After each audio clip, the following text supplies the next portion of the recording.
G-R-A-T-I-F-L-Y. Clarify. G-R-A. Yeah. T-I-F-Y. Yeah. Clarify. But how you say it is? The F-I-E is not there. The F-I-E that you want to be there is not there. Which one? But how you manage to know? But you say you spell it right? G-R-A. G-R-A. Yeah. Yeah. G-R-A. G-R-A-L-I-F-I-E-T-Y. Clarify. That's how we spell it in your own chemistry. Oh, am I right? Yeah. What are you talking about? Oh, you asking someone if you right? No, but Judah. Yeah. Judah. Are you getting me? I'm getting it. So the spelling English that you want for us to but man, the word, are you talking about gratifying? No, I never said gratify. Okay. I never said gratify. I said clarify. Oh, gratify. Okay, so yeah. So spelling now. So know your own. Yeah, let's move ahead. Let's move ahead because the way which we're starting, you and I agree with that. No. It will be formed in the Oxford Dictionary. I know. I agree because you said clearly. Hello. Rennie? Yeah, I need to go ahead. I want to learn. You made it clear that it is a self-made word. So I agree with you that I'm not going to check in dictionary. I just want to know how you spell your self-made word. That's all. So clarify here is spelled G-L-A-I-T-Y. Clarify. We remove. But why you just changing the spelling of the word? When you come out and you change it, you come on the other side, you change it again. What I was saying, you're the self-made word. No, but at least that it should have one spelling. How you own self-made spelling can just change? Have one spelling. It will can change every meaning. I come in. It will have one spelling. Whenever going through all of the procedure and be accepted to be placed, to be placed in the Oxford Dictionary. Okay, go ahead. Thank you so kindly. Thanks so kindly, and we are. We can do that. Thank you so kindly. Thanks so kindly, and we are gratified to have you. In the introduction, the chairman of the Friends of TIJ, among other things, referred to me as an intellectual. Now, an intellectual, to make it simple, is somebody who has acquired good education, somebody who has acquired verifiable degrees, somebody who a university can stand and say, yes, we gave him that degree. Somebody who got a degree that he was not at the tail of the line, but he was in the front of the line. Now let me summarize my own background. If you go to the record at Kent State University in 1987, December, I graduated with a bachelor's degree in communications and political science as the third Dukes in an American university. Third Dukes. So I did not graduate at the tail of the line. When I was graduating, white children were holding my gown.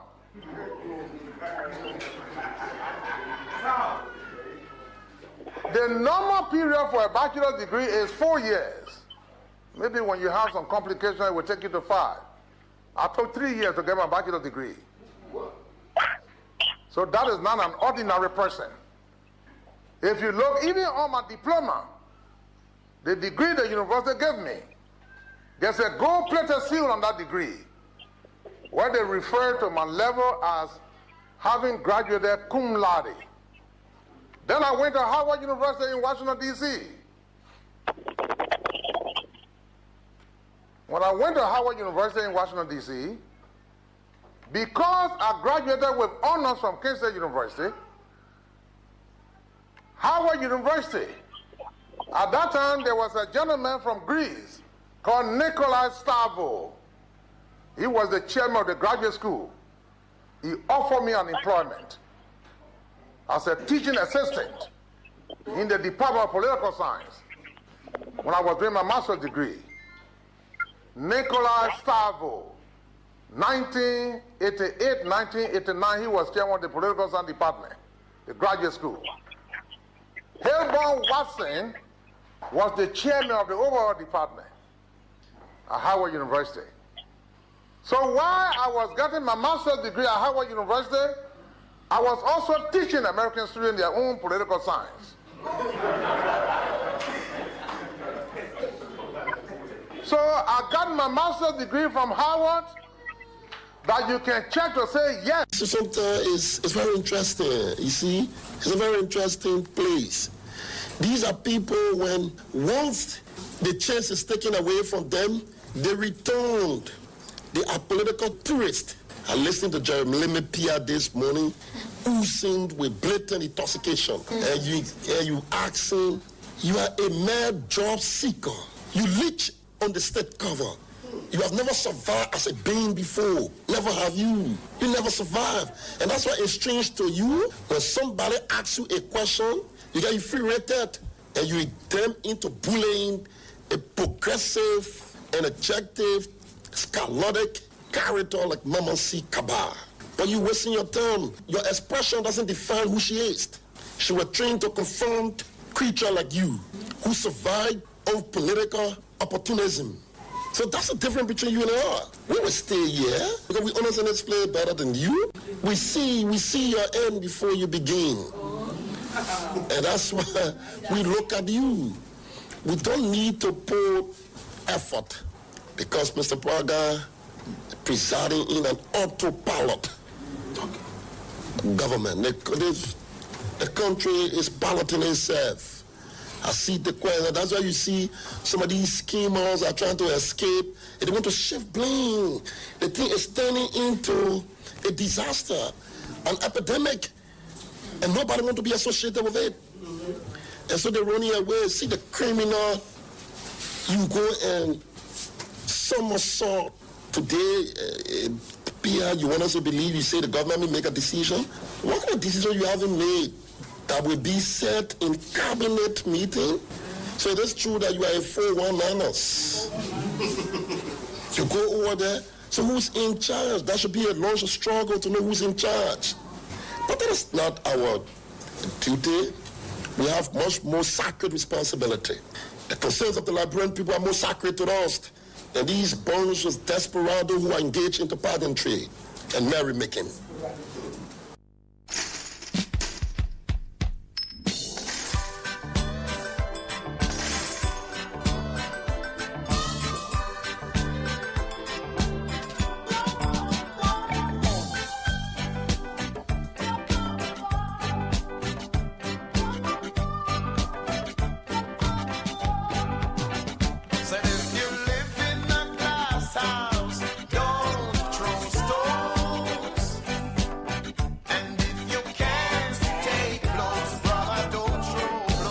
As often as possible, let your first response be patience.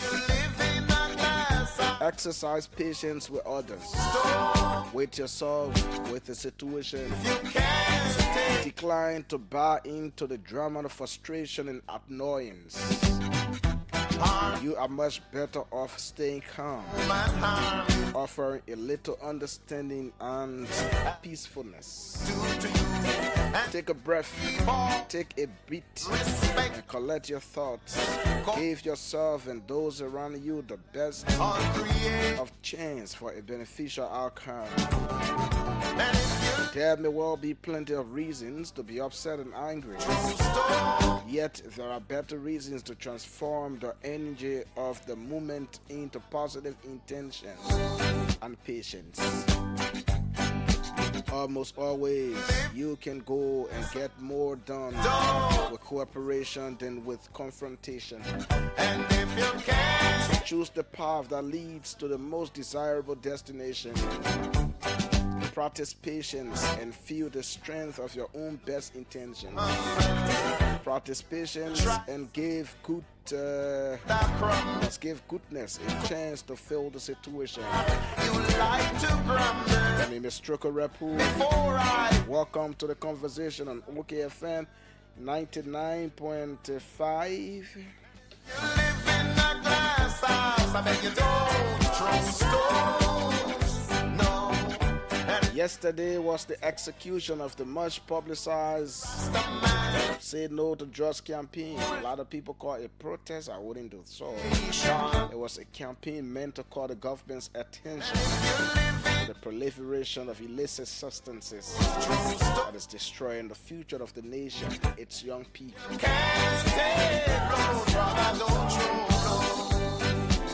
So right after that, we've decided to have a panel of young folks who participated in that peaceful march.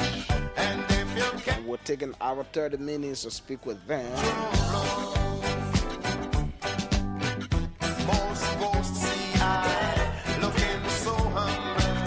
Would like to try something, but the world would have crumbled. Caught behind A clinical mental health therapist will also join us from the United States. you always have. We are going to be more detailed with him about the technical and the medical aspect of the intake of drug and drug addiction.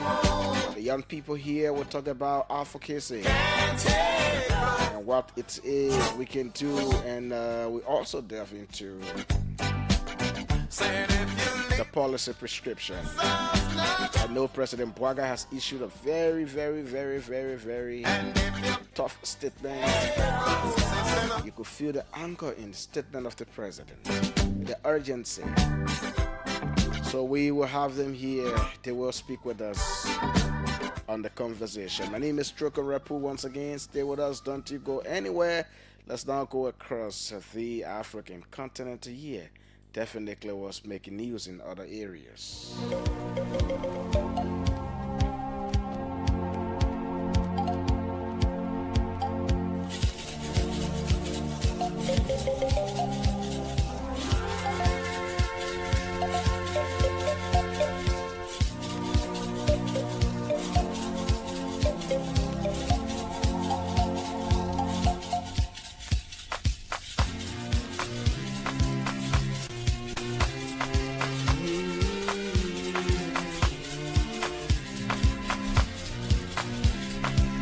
African court has ruled that Zambia's government can repatriate the body of former President Eka Lungu and give him a state funeral, despite his family's opposition. Lungu's family had wanted to bury him privately in South Africa, where he died in June of this year. They were left visibly distraught by the Pretoria court's decision and intent to lodge an appeal. The Zambian state welcomed the ruling, saying that while it mourned with the former statesman's family, Lungu belongs to the nation. The dispute follows a long-standing feud between Lungu and his successor, President Hakainde Hichilema, with Lungu's family saying he had indicated that Hichilema should not attend his funeral.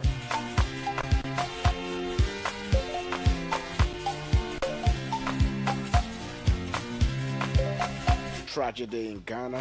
Investigators there found black buses of helicopter crashed and killed 2 ministers and 6 others. Ghana's President John Mahama has promised a full investigation into Wednesday's helicopter crash that killed 2 government ministers and 6 other people. Defense Minister Edward Omanin Boama and Environment, Science and Technology Minister Dr. Ibrahim Mutala Mohamed, both 50, were among those killed when a military aircraft crashed in the central Ashanti region. In a televised address to the nation, Muhammad said the crash represented a personal loss for him. The president confirmed that the flight data and cockpit voice recorders, often referred to as the black buses, have been retrieved from, and that the armed forces had initiated a full and transparent investigation.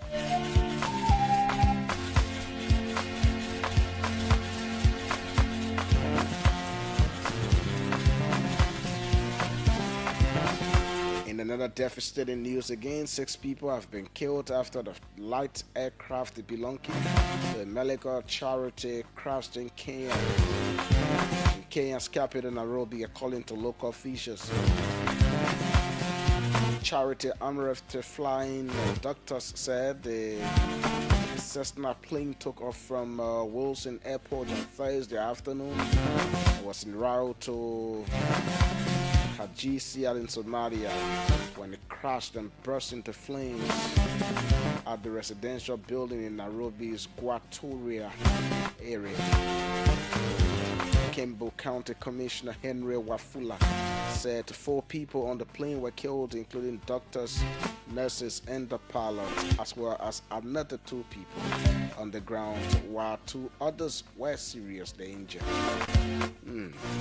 Investigators have been dispatched to the scene of the crash to establish its cause. Our thoughts and prayers are with the people of Ghana and Kenya.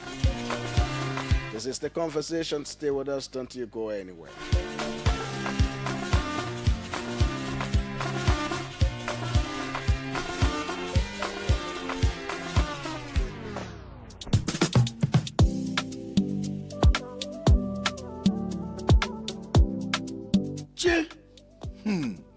Things are on me with the emergency. How do I manage again? Potano, why are you sitting here just talking by yourself? Julie, I need money quick. I won't go find somebody to credit me. Then I will pay them as soon as I get paid with the more in. Echo Bank can credit you, but the only thing you have to pay in 1 month, and the good thing, the interest are just 3%. For you? Yeah, just go to any EcoBank branch and you ask for the form to enroll you on their salary advance platform. When they give you the form, you fill it up and you make sure your HR sign it. Then you take that form back to the bank. After you carry it to the bank, they will send you a message to let you know that you're already on the platform. Then you can use the *326# and request for 50% of your salary. Instantly, you will receive it. Wow, just like that? Break added to more money today. I'm going to the bank to pick up the phone quick. Yo, go get the form quick. In less than 1 week, you receive the money. And what I like about it, and they can't even ask you for collateral set. I'm going there right now. No wasting time, oh. I'm not saying you must not go there right now. You must make sure you pay the bank money back. Hey, Judy, that you talking slow, so I will pay back quick so I can credit again. EcoBank not easy, oh. EcoBank, the Pan-African Bank.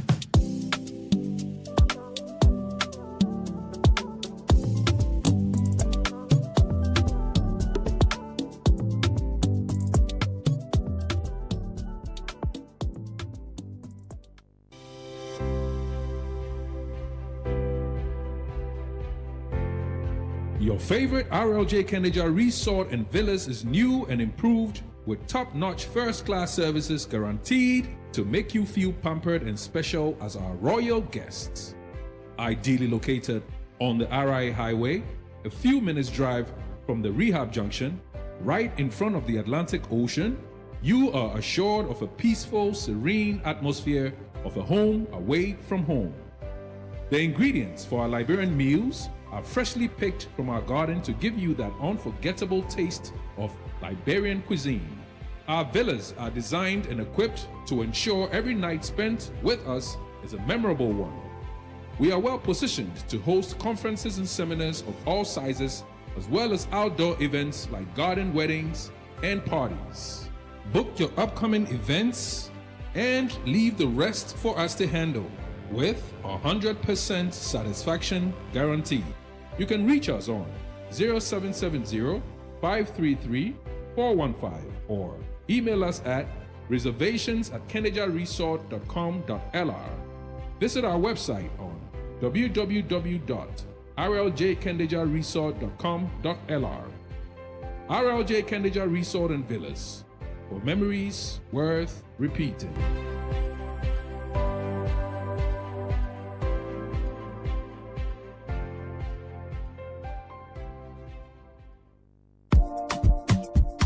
Attention, attention, attention to all lovers of the good things in life. A house is not a home, and a home is the one place where you should feel relaxed and accomplished. Your home should reflect who you are. So, it's time to make that upgrade with minimal damage to your pockets. And I have the perfect solution for you. Home Sweet Home, located on Benson Street, between Center and Buchanan Streets, got you covered. From the kitchen, we have air fryers, juice makers, pressure cookers, freezers of all sizes, and all the modern kitchenwares you can think about. From the bedroom, we have top-of-the-line, exquisite beddings to give you that great night's sleep because you have earned it. And soft, comfortable towels for your bathroom. And in the living room, we have high-definition TV sets of all sizes, unique aerial rugs, classy curtains in all the colors you desire, wall paintings of different sizes and colors, furniture, and everything you can think about for the home. All that at unbelievable prices. We even have low voltage, high quality washing machines and dryers to keep your clothes fresh and new at all times. As a bonus, we have fashion accessories for both the young and the old, designer quality bags, hats, and rare jewelries. So if you love yourself, your family, and your home, it's time to treat it right. Visit Home Sweet Home on Benson Street between Center and Buchanan Streets for that needed upgrade. You can call them on 0886 834 944 or 0770 581 420. Home Sweet Home, for the love of a classy home.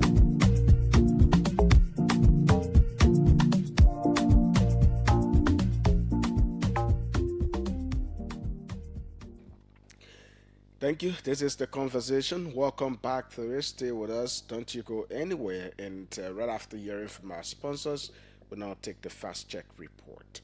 Good day and welcome to the Fast Check segment. This segment debunks disinformation and provides the verified facts of statements made online and on the radio. On August 1, former Vice President Joel Howard Taylor claimed that Liberia's national budget for this year increased to almost $800 million, the highest since 2006, when the country began its post-war democratic governance. Madam Howard Taylor made this claim during an interview on Super Bunkies radio in Bond County, while discussing the use of misinformation by politicians during election campaigns and emphasized the gap between political promises and actual governance. To verify this claim, we reviewed the national budget data published by the Ministry of Finance and Development Planning for fiscal years 2014 to 2025, the earliest available on the ministry's website. The fiscal year 2014-2015 budget was at $660.2 million, $622.7 million for fiscal year 2015-2016,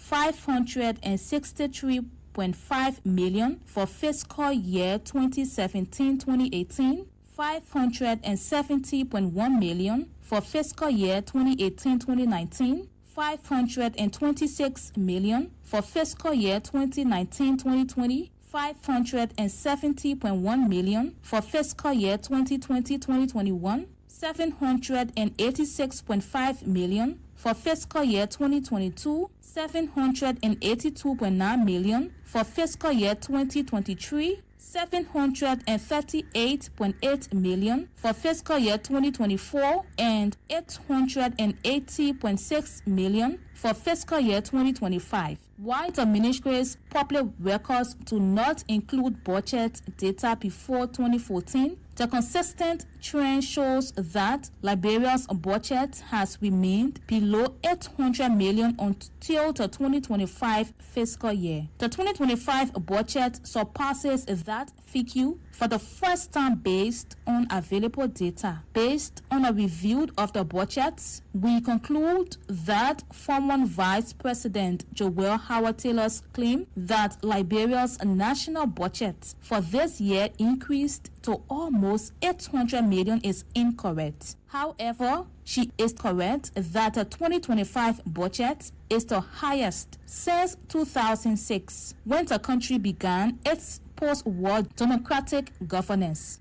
The available records show that the 2025 national budget at US $880.3 million is the highest in the country's history. On August 1, a group under the banner Southeast Solidarity Movement claimed that Nimba County's population increased from 468,088 in 2008 to 621,841 in 2022, citing official data from the Liberian Institute of Statistics and Geoinformation Services. The claim was made in response to comments by Nimba County Senator Yan Twayan, who questioned what he described as dramatic population increases in Grand Crew, Grand Jide, and River G counties, nearly doubling since the last census. Senator Twayan expressed skepticism about the credibility of such a surge, asking what demographic, economic, or migratory factors could explain such growth in a relatively short period. In response, the Southeast Solidarity Movement pointed to Nimba County's population growth over the same period, emphasizing that Liberia is a country for all Liberians, not just more populous or vote-rich counties. To fact-check this claim, we reviewed the official census data published by Leches. According to the 2008 National Population and Housing Census, Nimba County recorded a population of 468,088, while the 2022 National Population and Housing Census lists Nimba County's population as 621,841. This represents an increase of 153,753 residents over 14 years. Based on a review of Leches 2008 and 2022 census reports, we conclude that the Southeast Solidarity Movement's claim is correct. The Leches data confirms that Nimba County's population increased from 468,088 in 2008 to 621,841 in 2022. This is all we have time for on the Fact Check segment. This segment is part of an MOU between Local Voices Liberia, OKFM, Pram FM, and Care Radio to counter disinformation to help the public make informed decisions. This MOU is funded by the Liberia Media Empowerment Project, implemented by Internews with funding from the European Union. The funder or partner had no say in the editorial decision leading to the production of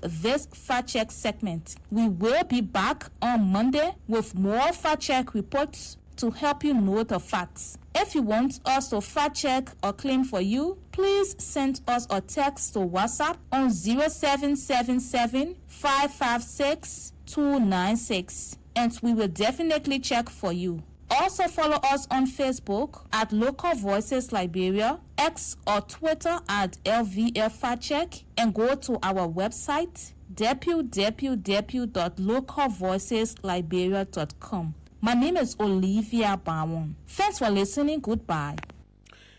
Thanks to Olivia Afasekmani and the entire Local Voices team there. Thanks to Jerry Gay, Siawe, Aria, and all of the folks there. Funny.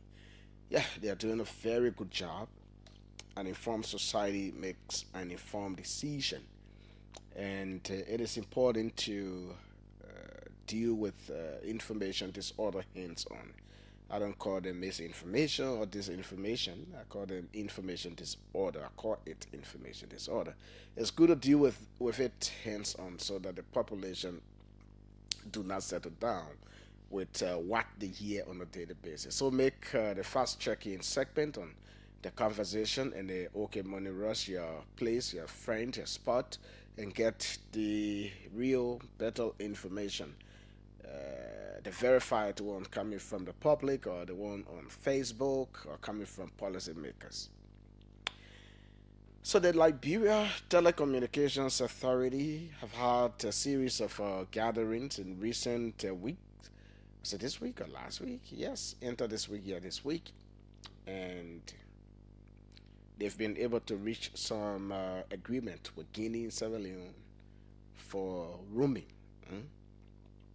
without any imposed fees or any higher charge. Meaning, if you're in Liberia and you want to travel to Guinea, yes, you can travel to Guinea and use your Liberian Orange or GS L, that's Orange or Lone Star Cell SIM card, and you may not or will not be charged as compared to the past.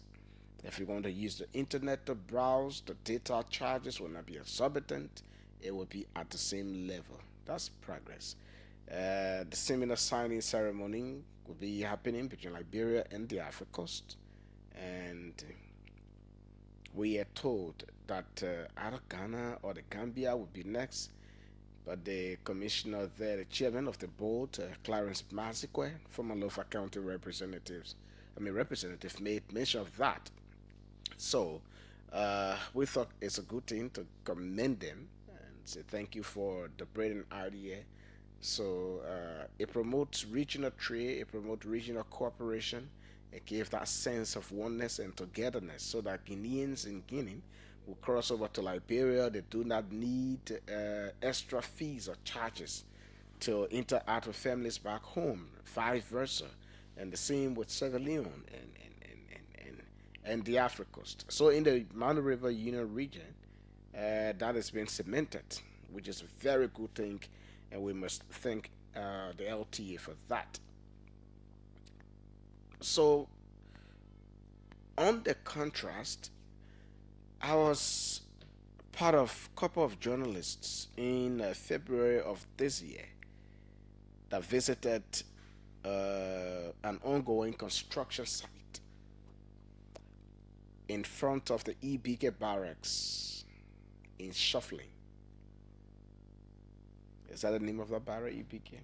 Yeah, I think so. The Shuffling barracks, the military barracks there. I was a part of, I think, 5, 6, or 7 journalists from several media institutions that have gone there, and the purpose of our visit was to tour and have first-hand information about the ongoing construction of the new headquarters of the Liberia Telecommunications Authority, the same LTA. You know, they are housed in a building there in ELWA, and they will pay some very exorbitant rental fee. So the thought was that it was important to be able to establish, to build their own headquarters that will be owned by the LT and the government of Liberia. So the need for paying rental fees will not exist, and what they use as rental fee monthly or annually will be directed to something else or will help to grow government's budget. A very brilliant idea. You remember that when that building came up, when Mr. Weah left power, the team there at the LTA, they were accused of some quote-unquote misappropriations. So Mr. Kamara, who is today in court for allegations of corruption, took us to the building to have first-hand information about what was ongoing and how fast the job there was proceeding. And we went there.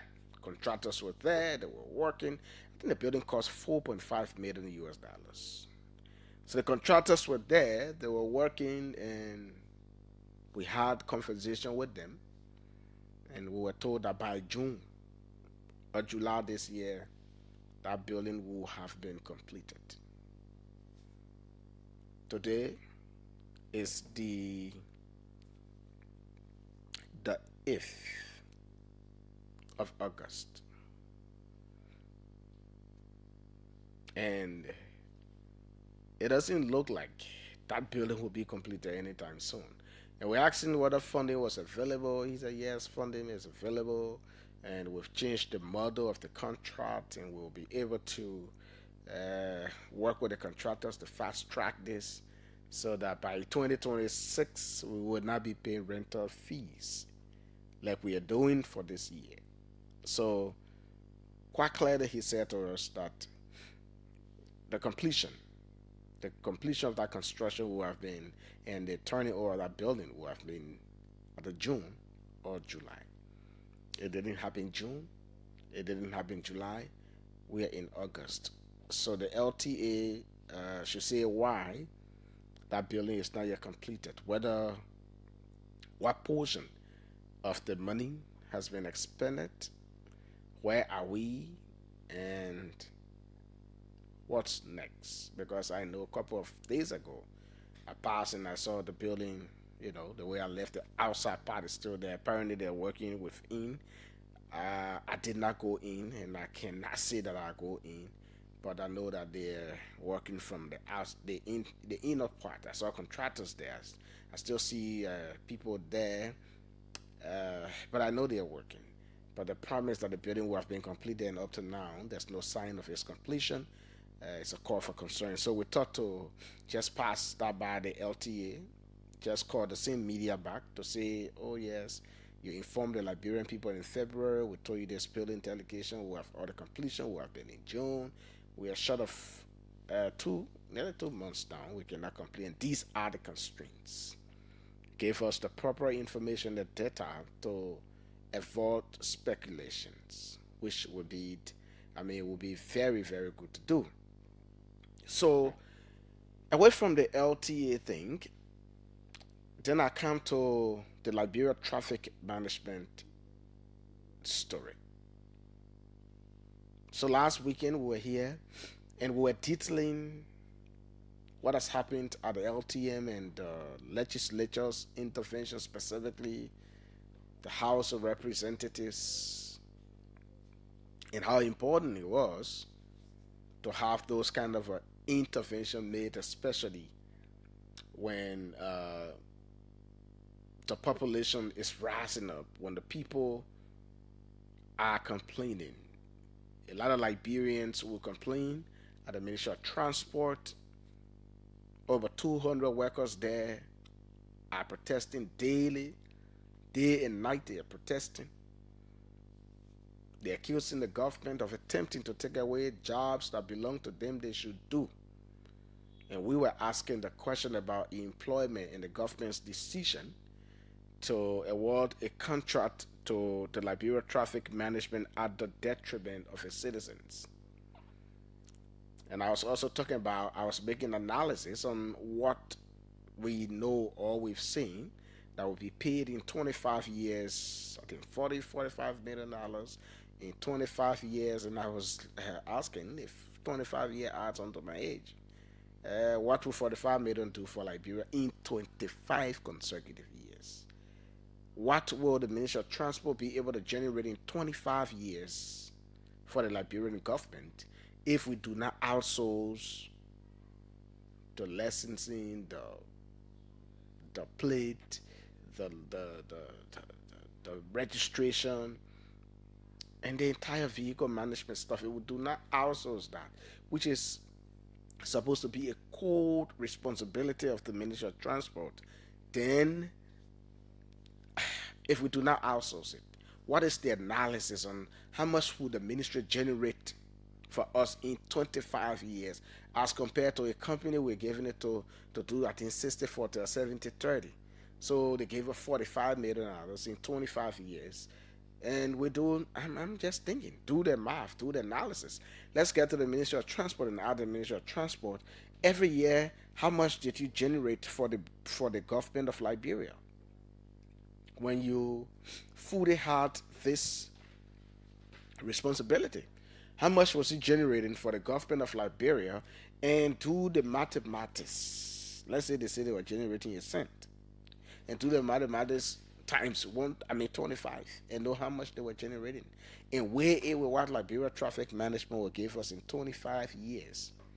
Then we can make a decision. But I'm hearing that the president will make some intervention because the Senate, not the Senate, the House of Representatives, under the leadership of Richard Nankwe Coon, the Speaker, have asked the government or the Liberia Traffic Management of Hot Oil Operations, and that the Ministry of Transport will take over its responsibility.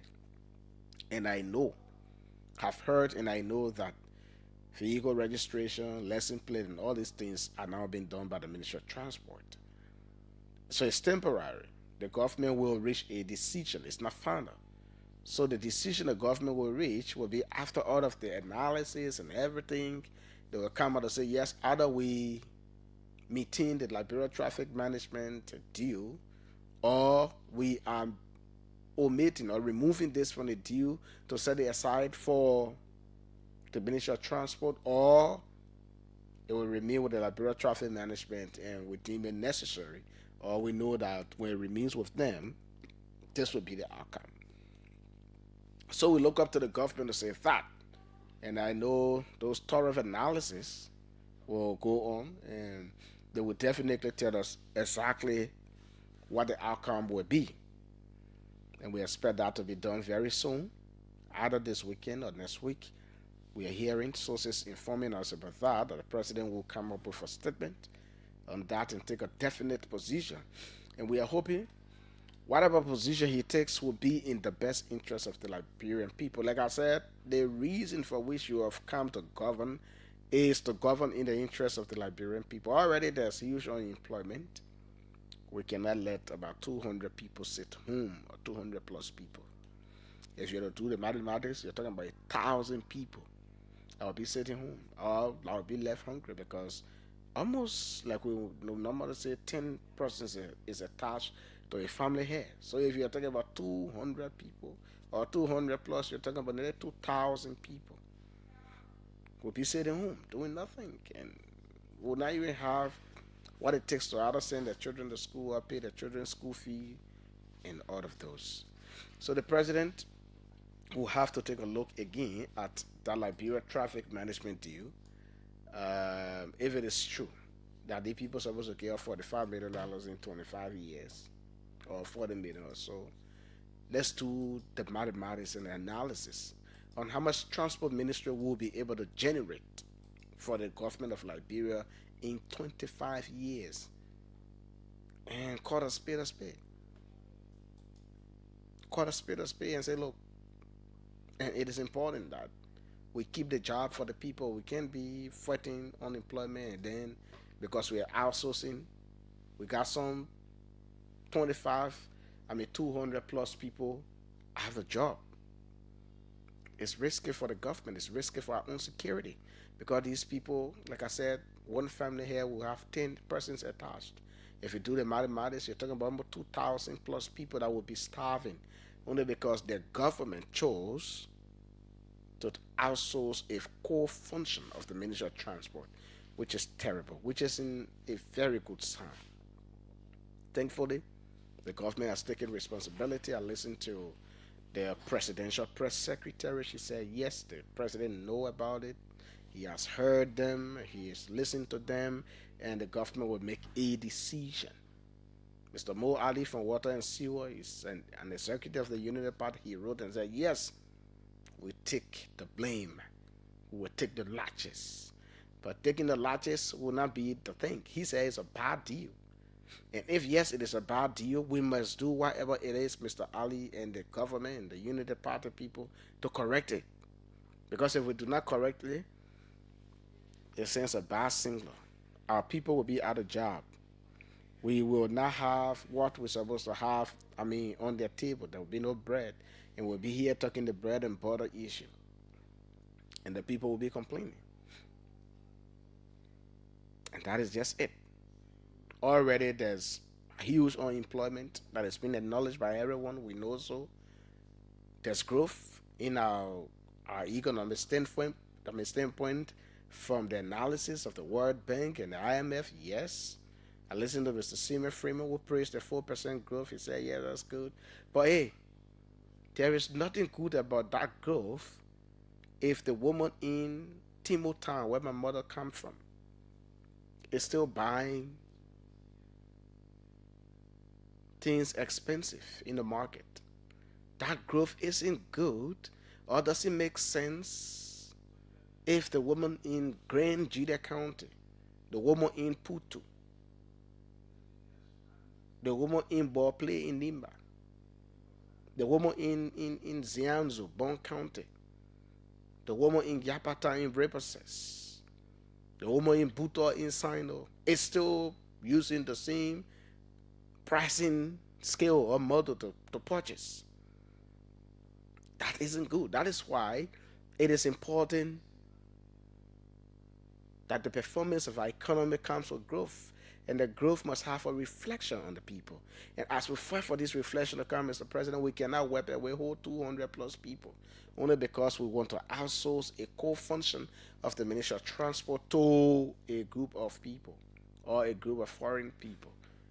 We're not trying to sound xenophobic.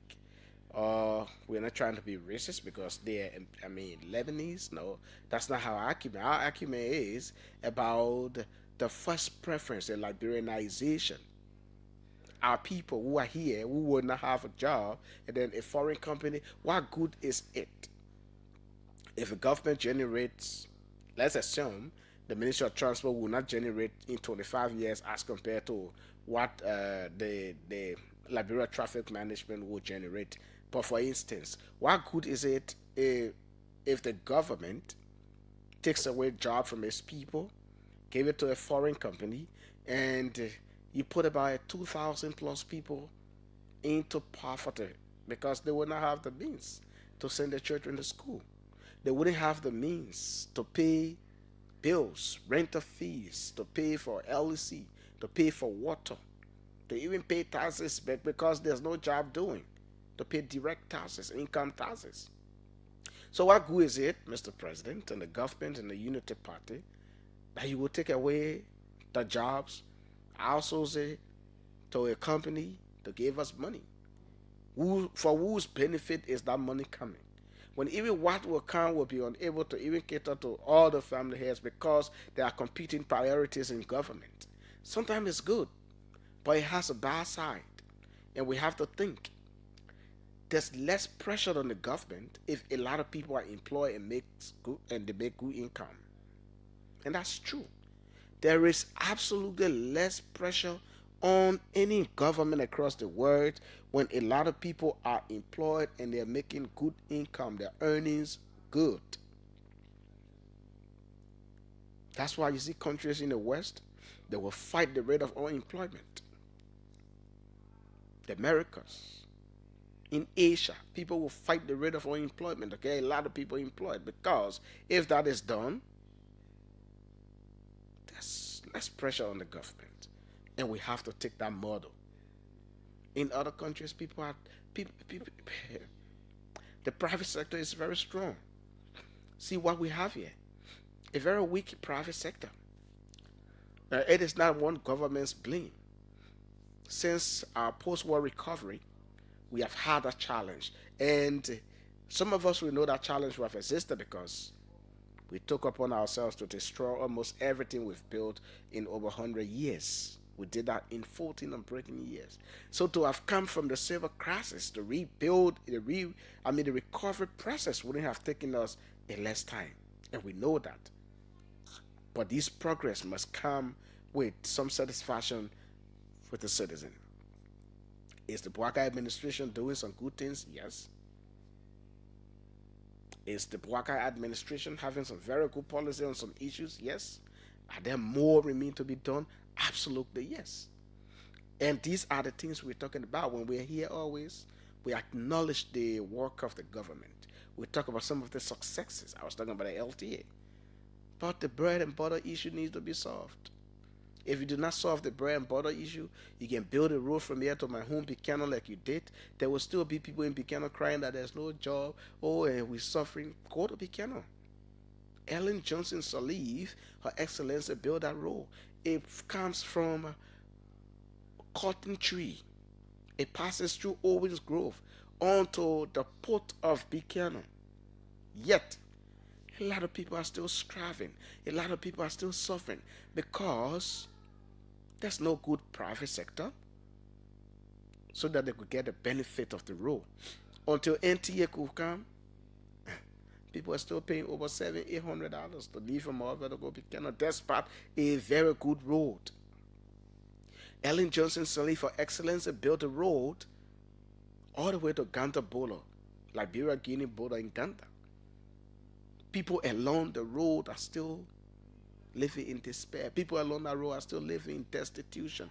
Despite a paved, nice road is connecting the capital to our border, one of our major borders with one of our Manu River Union countries. But the people there are still suffering. So when these things do not come with economic benefit, when they do not come with a very strong private sector, then absolutely the people will not feel the impact. You think when Liberian people tell you, oh, Ellen Johnson did absolutely nothing, you think they know that she built roads? They know. When a typical Liberian man tell you in anger that George Weah did nothing, you think that person does not know that George Weah built the 14 military hospital, did the Wrepue Emery Hospital, did roads in communities linking communities in rehab, in Clardo community, and in Nimba County there were ongoing construction of roads. Schools projects started. But they talk about the bread and butter issue, and they want you to solve it. If you do not, to them, you've done nothing.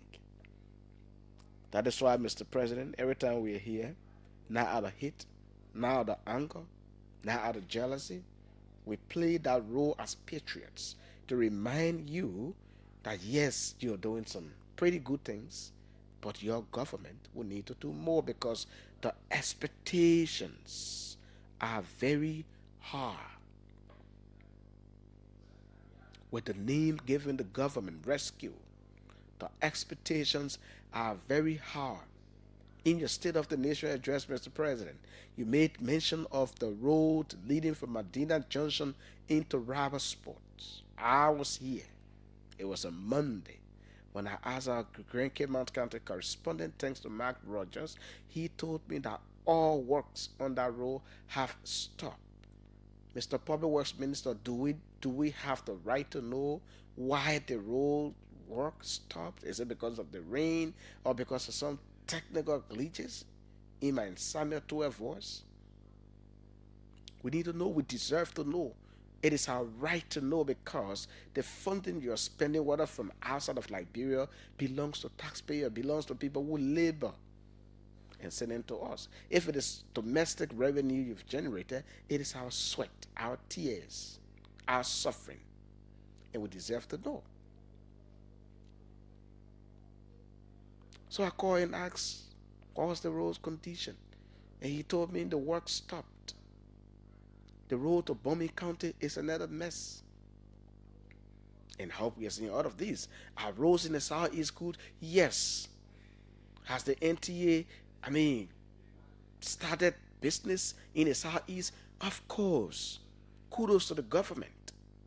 You can take that away. But the bread and butter issue too matter. There are people here with him on Roosevelt. I will tell you there's no development, nothing ongoing because ever since this day, the man has not gotten anything to start his day. Like we say in Liberia.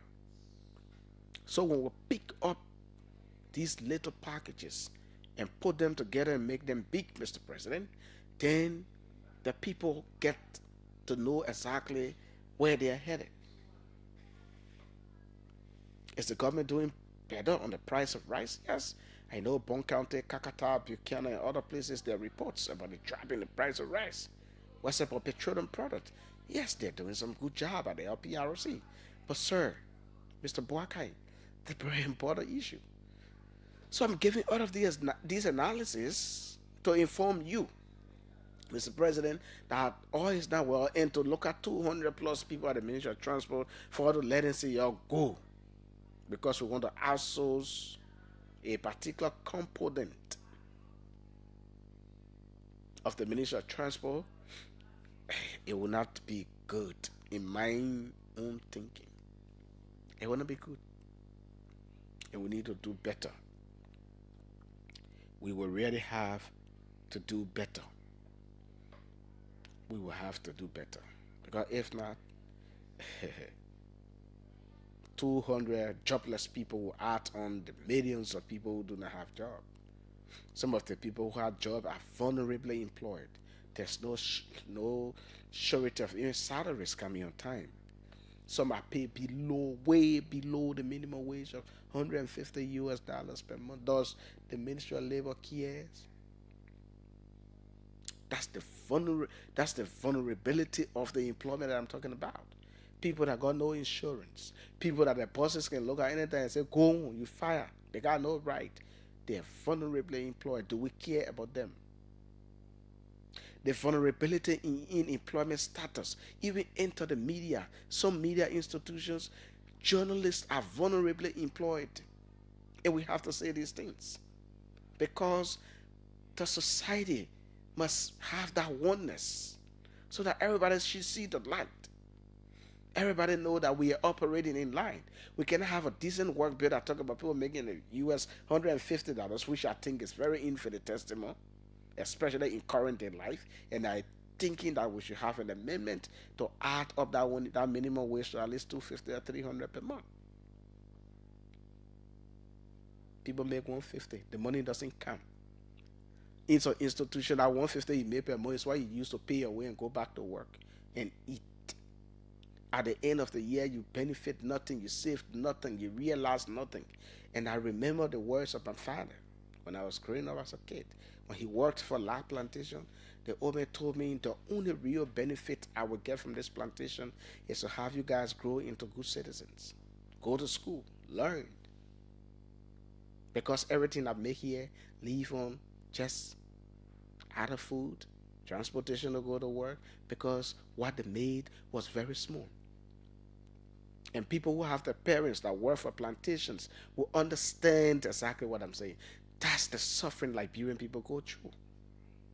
That's the vulnerability we are talking about, Mr. President. When we say people are employed, even in government, people are vulnerably employed. In the LIS, in the LDA, we understand that people are still making lesser than what the minimum wage said. How can the government violate its own laws, disrespect its own citizens? We need to do something. The problem of the country is big. You cannot do it all, but we have to start to pick the low-hanging fruits, put them in the basket, literally now. Put them into a basket and everyone have a piece. When people are having peace on a daily basis, they see progress. But when the IMF is telling us that our economic growth is projected to be 5-point-something% next year, and the lady in my mother's village cannot find food to eat, she cares less about economic growth on paper from the IMF or from the World Bank. If the lady in Waterside goes to the market and see 5 pots of pepper for $20, she cares nothing about economic growth on paper. Nothing concerns her. The actual growth is when the livelihood of the people change and improve. Yes, then we know we are making, everybody will not get rich, don't get me wrong. But when people are able to wake up in the morning and pay their children's school fee, when people are able to wake up in the morning and cook their dry rice and put their money and eat, and say, God, thank you for today's date, Mr. President, that's what we're talking about. When people are able to pay their transportation fare from one corner to another, we are making progress. But we'll have bulk of the citizens in the country begging, everybody. For example, I'll beg somebody to give it to me, somebody beg me, I give it to them, beg the other person. And that's how we're living. Let's call a spade a spade. That's how we're living in the country.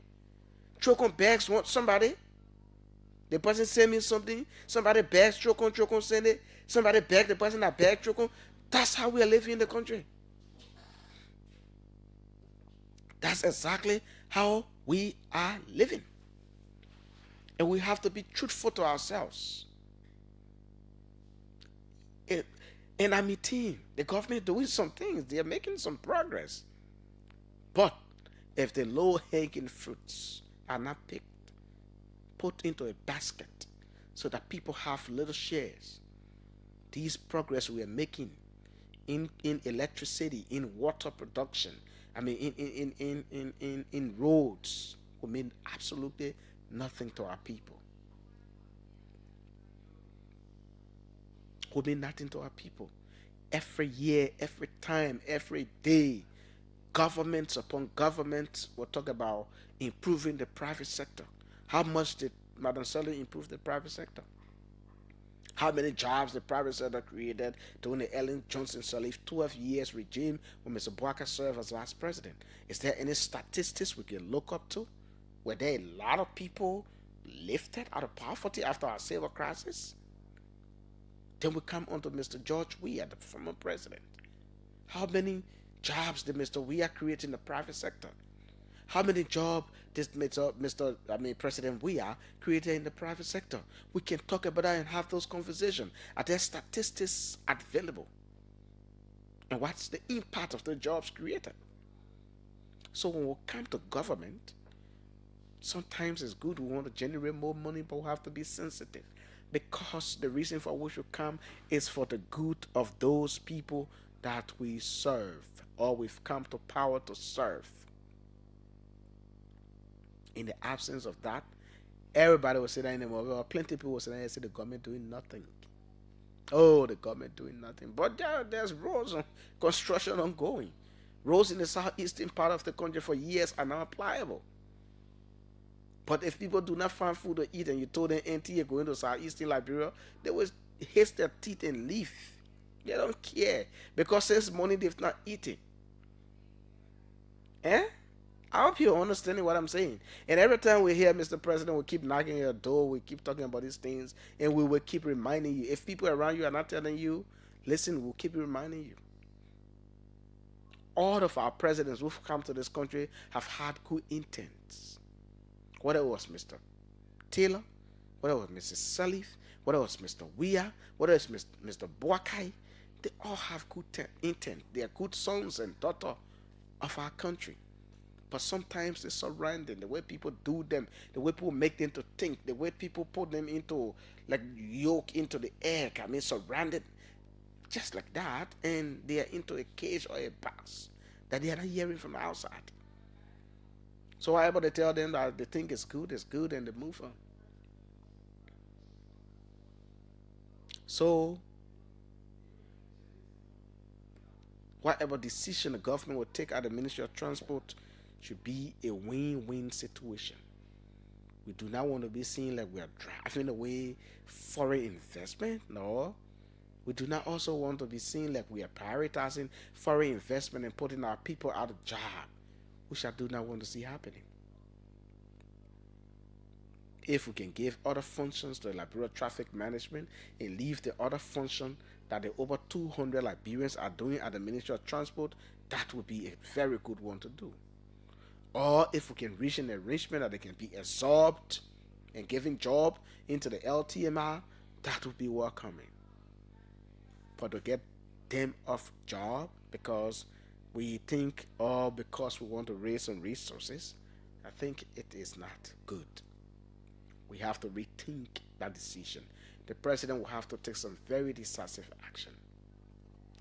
You have to take some decisive action. You will have to do so, Mr. President. Because I'm not sure you want to see your people out of job. I'm not sure you want to see your citizens not having job. And they are being made laughing stock in communities. Oh, and you say y'all working here. And you say y'all working in Bwaka government. And people are laughing at them. It's wrong.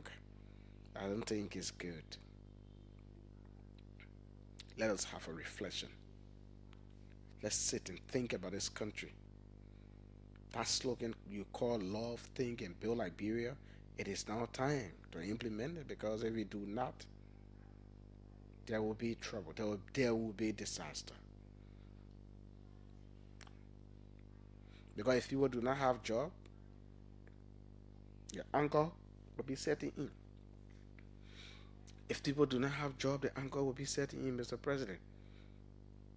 And the pressure will be on your administration. That is why it is important.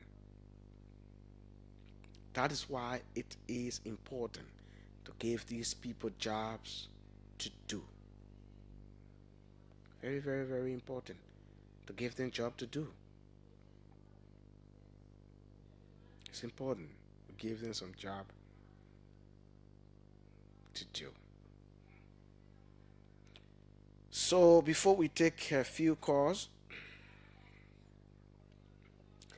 I will be joined by 4:30. I will be joined by Duku Jala. We anticipate joining us, April and Vanny. And I will go to the US to talk to Mr. Patrick Soa, one of the panelists. Patrick Soa there is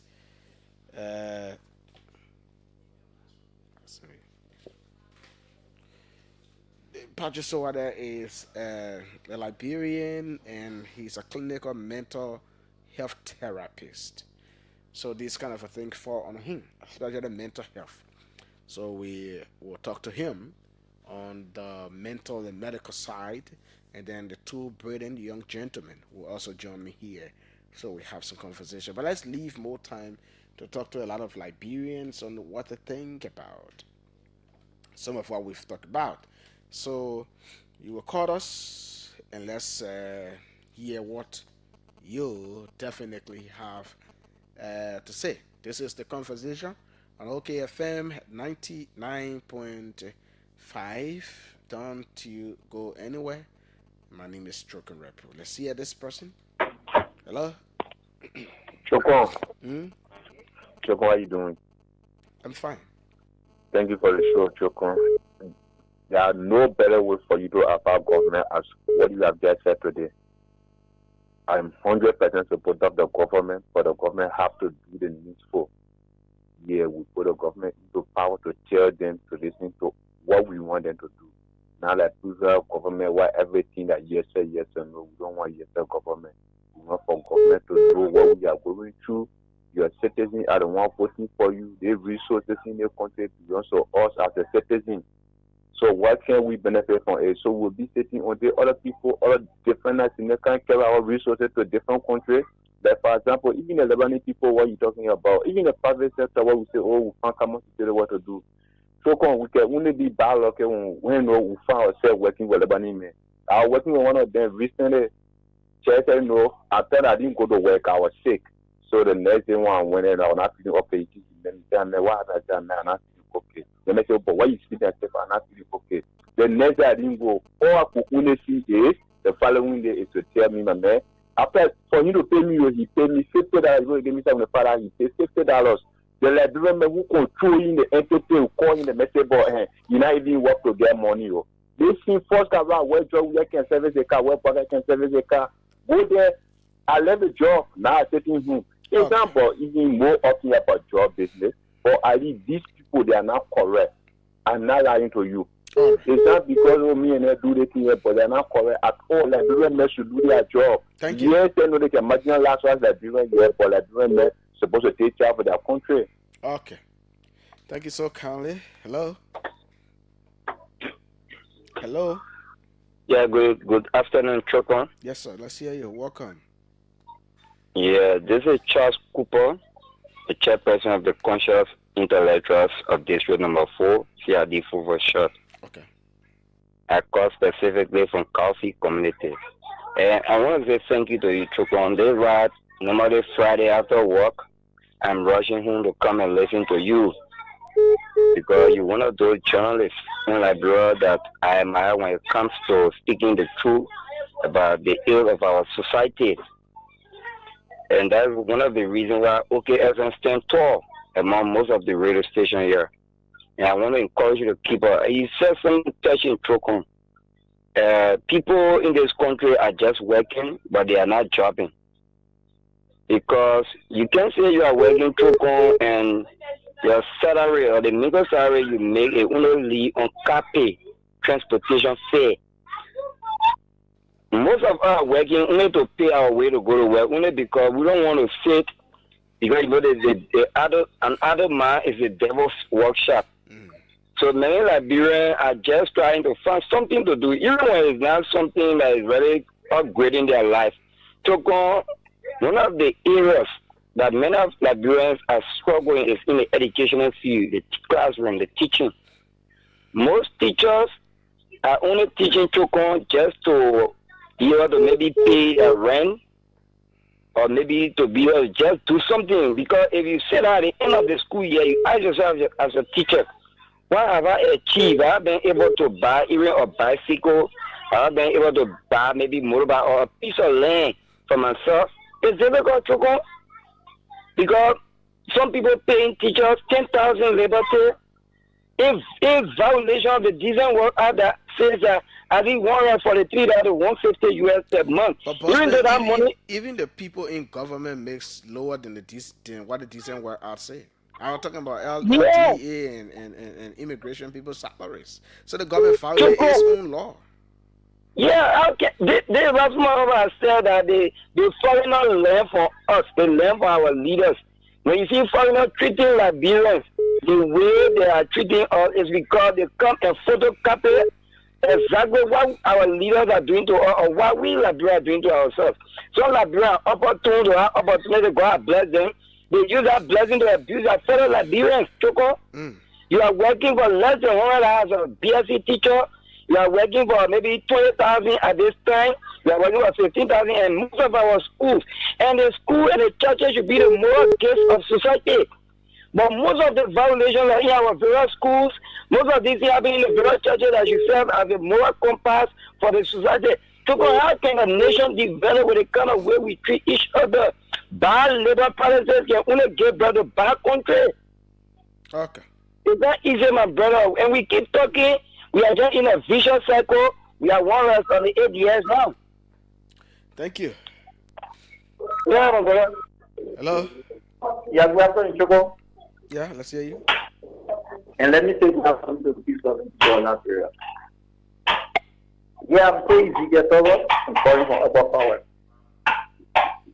Hello. Go ahead. Yeah, you see, Trokon, the problem about our country and also the problem of our government is you are not in power, that's the time you see the ills. But when you are there, you don't see the ills. The Trokon, you have set it all to advance our government, our government, our lawmakers, and other government officials. The Trokon, our government officials, they only seek themselves interest. When they have 10 hours, or if they get 10 hours for the 11 people, they don't care for those that elect them into power, Trokon. Or doing manufacturing regime, we say, oh, manufacturing is not proceeding the right way, she's not seeking the interest of the Liberian people. Jowia came into power and we said Jowia is not seeking the same opposition, so Jowia is not seeking the interest of the Liberian people. When we get it, we'll do better. Now they are there. Right now, Liberians are still suffering to get this position, to get this work that Liberian people are occupying. Liberians are not qualified to get certain jobs to the private sector by the Liberian people. You find areas, the areas that are all into our area. So where Liberians also be able to work and earn one or two things for themselves. It's where these Liberian people that are occupying will go and bring a better, go and bring whosoever people are who don't even have a technical knowledge on the job, but they will occupy them there. But when our black leaders who are there to supervise and guard the process, they will only seek themselves interest. But when you go to them, say, man, if you don't want to work, leave the work. That's how it is. This problem is for our own self. Even this company, you see, Anson Metal, Beer Mountain, all the companies that are other money companies, when you talk about all the Liberians that are there left to be better, it has to be the representative, it has to be the senator, and it has to be those people who are appointed as a labor or worker to observe. So when these people are done, they know in the interest of the citizen. When these people are only there for themselves, pocket, when they let in company car, and getting left as a representative, put it in a pocket, they say now. So even when any bad labor work is going on Trokon, when there is no good rapport along with the people Trokon, be no good thing. Year to come, year to go. Trokon, when our lawmakers are not in the power of representative, if they're not representative, if they're not senator, that is time they see they do. But soon they get there, the things that they see now, it will become worse.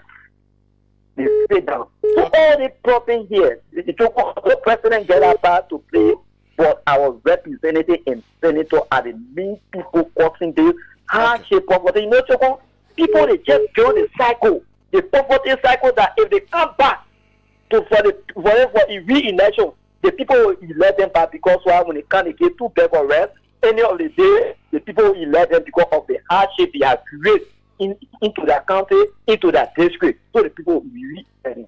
So the problem is I was speaking to our lawmakers. Thank you, Trokon. Thank you so kindly. Hello. Trokon, good Yeah. afternoon. Okay, how are you? Yeah, let me say good afternoon to the Excellency President Barker. This is someone to you from Wrepue, this is 17. Okay. So, Trokon, let me join you and other journalists who are always called on the government to see reason. If it were Elihu Sanet you or George Weah, they understand there are tons of Liberians who are working to that entity. There are people who left their private job to accept government position or the position under discussion.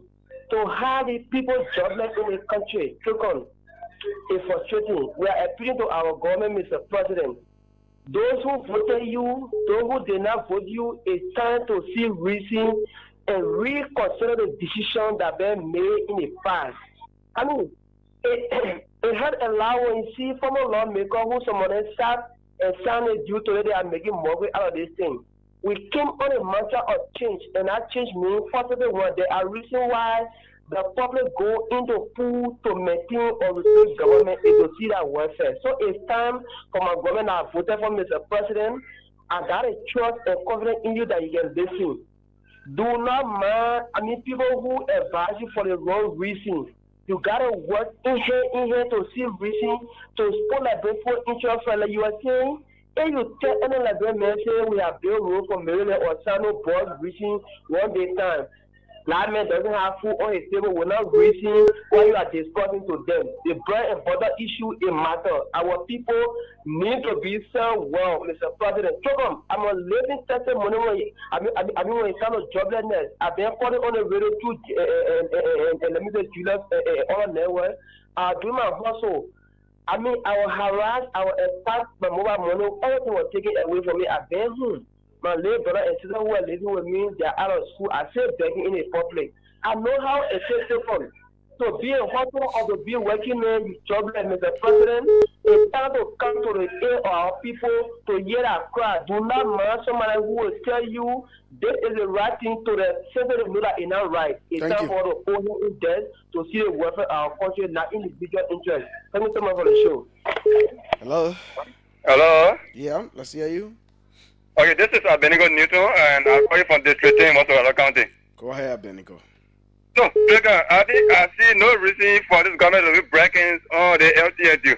Look, if the government are aware that 79% of the Liberian youth are not working, are unemployed, and the 200 human beings that are working, who cannot get a good salary, and for the job to be taken from them, it's something that is pathetic. And the government are aware that the revenue company of the country, it is something that thing. It has to be quantified by international support. So the revenue that be collected, if such institution is helping to buttress the revenue component, it will be exported to Leonie to beautify their presence and their country. It's something that's starting. And I see no reason for the government to be delaying on that. It is better for them to be bold to tell the government, to tell them that, gentlemen, even though we have an agreement with you, but indeed, because of certain reasons, we're revoking the permit. So they can leave. It is easy. But for them to be doing it, I think it is sad. Thank you for the time. Thank you. Hello. Yes, sir. Let's hear you. Thank you. My name is Lincoln. Lincoln T. Lincoln, and I'm from Morovia. Yeah, Lincoln. Yeah. You know the reason why Liberians who will work and will not even have earnings to pay even a single living house is because for currently the 50th national legislature, former 50th national legislature, signed a poor bylaws. I'm talking about the minimum wage bill. I'm not of engineering. They asked when they put the act together to sign into law, minimum wage bill, $6.50 for skilled men, $6.50 for unskilled men. For God's sake, you expect me, who went to school, spend my time, spend a lot of money. Then if I get on the field, working on 11 men, you pay me $6.50 for my career that I learned. no longer for they were the cost. They are the cost. So you see people who are being unpaid, that legislature are the ones that make people to be unpaid. Okay. You want me to go through the kind of process and then you pay me cents and after that day? What sense does it make? It makes no sense. Thank you. Thank you. Let's talk to Jeremiah Testimony Barkley. Welcome. Yeah, thank you, my dear brother Trokon. Thank you to the entire workforce at OKFM for the job you guys continue to do for the public. But Trokon, hello? Yeah, I'm hearing you. Go ahead.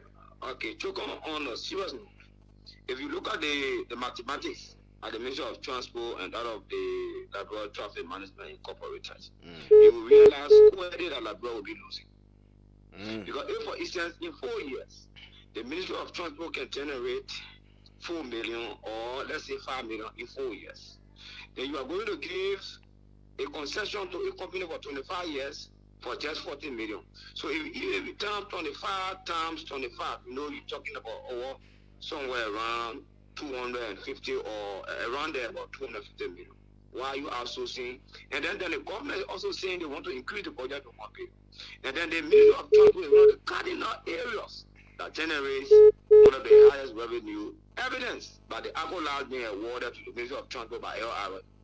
What are we saying? And then look at the number of persons you'll be taking from job. But like you rightly said, we are doing a recycle begging. Yeah, professionally. I beg you. Somebody beg me, another person beg the other person. But no matter how the whole country looking. I beg somebody beg me, somebody beg the other man, just out in the money just going, okay. Okay. And I life will be living here. Those who are around the presidency, they are not doing well for him. They are mounting the kickbacks and misinterpreting and misinforming the president, doing the wrong thing and affecting the generator. Because most of them are around the president. When you check their age, some of them are around 60, some of them 65, some of them 70. So they are calculating. If you add 25 plus 70, of course, you know, before 25 years, more men they may not even be around again. So they don't even care about the rest of the majority.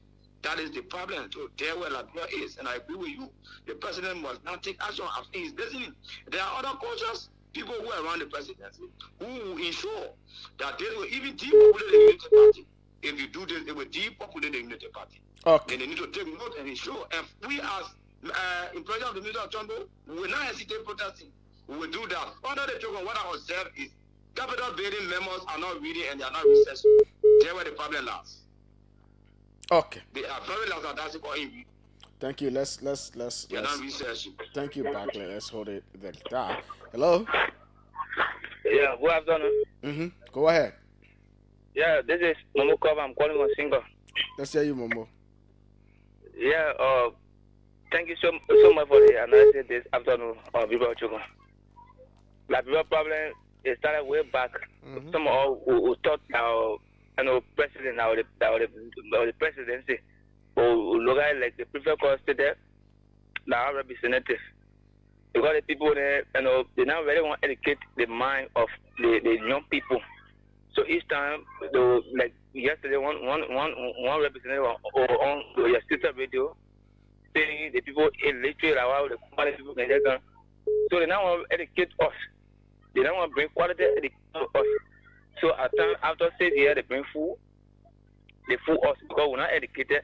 If we were educated to that extent, the man is educated.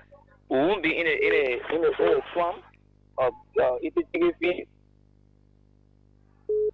man will be the person will look at the leader. Now what they will bring to us, but rather we will fed that track record. We won't be struck from one candidate to this way to this way. So they got to educate us. So we can be able to transform the nation. Thank you.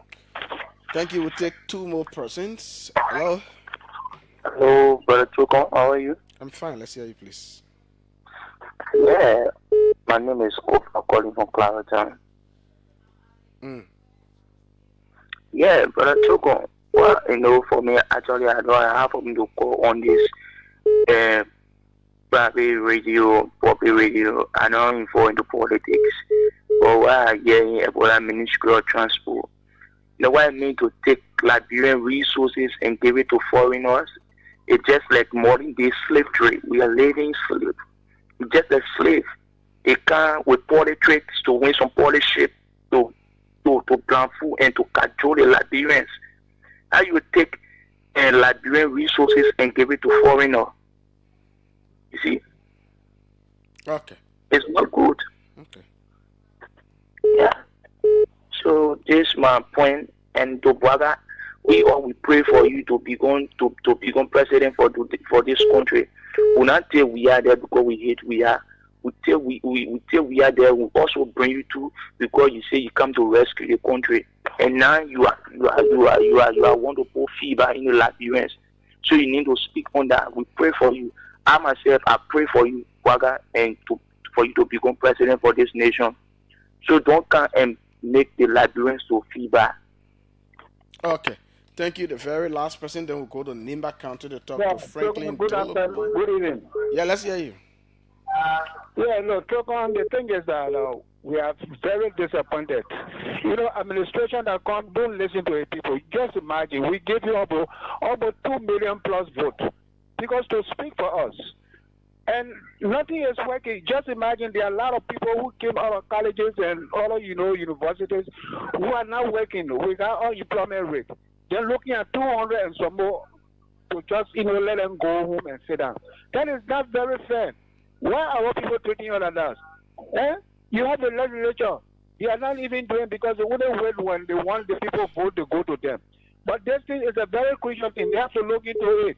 It's not good. We didn't bring this government for protesting and all those kind of things. We brought them to listen to the people because the people put you there. That's why they give you that vote. Okay. Thank you. Thank you so kindly. We will now go over to Nimba County. We want to speak with Franklin Dolokwe. As soon as my guests come, we allow them in and start a conversation. But we speak with Franklin Dolokwe. We understand in Nimba County there is a pre-election violence, quote unquote. Franklin, good afternoon. Welcome to the OK Conversation. Thank you very much. Welcome. Good afternoon. What is happening over there in Nimba County District 5? Well, we have gathered a report that there's a tension that is mounting between supporters of those who are represented colonists. That they are about 10. So there have been a lot of issues that they have been raising. It started when LN didn't have a debate. Then about John Qualley had a debate for those political parties. There are about 10 out of 10. Only 3 were able to attend this debate. Those 3 claims that attended the debate, they were Kwato Kwagu, Bore Balie, and Tapo Momba. Okay. So they were 3 of them, but there was a debate ended in disarray. All supporters of Kwato Kwagu and Bore Balie, the both parties supporters, they disrupted this debate. And the debate ended in disarray. But since then, all the person, yesterday too, there was a lot of confusion that broke out between supporters of those real colonists. We were not able to really identify those colonists, but they are supporters. So they were on a motorbike when they were coming. The other guy decided to overtake his friends. It was brought a confusion, and they parked their palisade, fighting, so they were engaged in a fist fight. But some people got wounded in the process. Currently, they are to move to health center ongoing medical treatment. Did the police make any intervention? Do you know anything of such? Well, police are in to the area to put this situation under control. Franklin, thank you. Keep updating us. Yeah. Before leaving you, the Minister of Commerce, yesterday they were able to close 2 business centers. The Wrepue building material center have been shut down, and the Caroline freezing center is a cold storage here in Ganta. They were booked with what the Commerce Ministry refers to as selling expired material. According to Meto Batu, the new Commerce Inspector General, he said those 2 business centers will be closed down until we can pay their fine to government before they allow them to operate.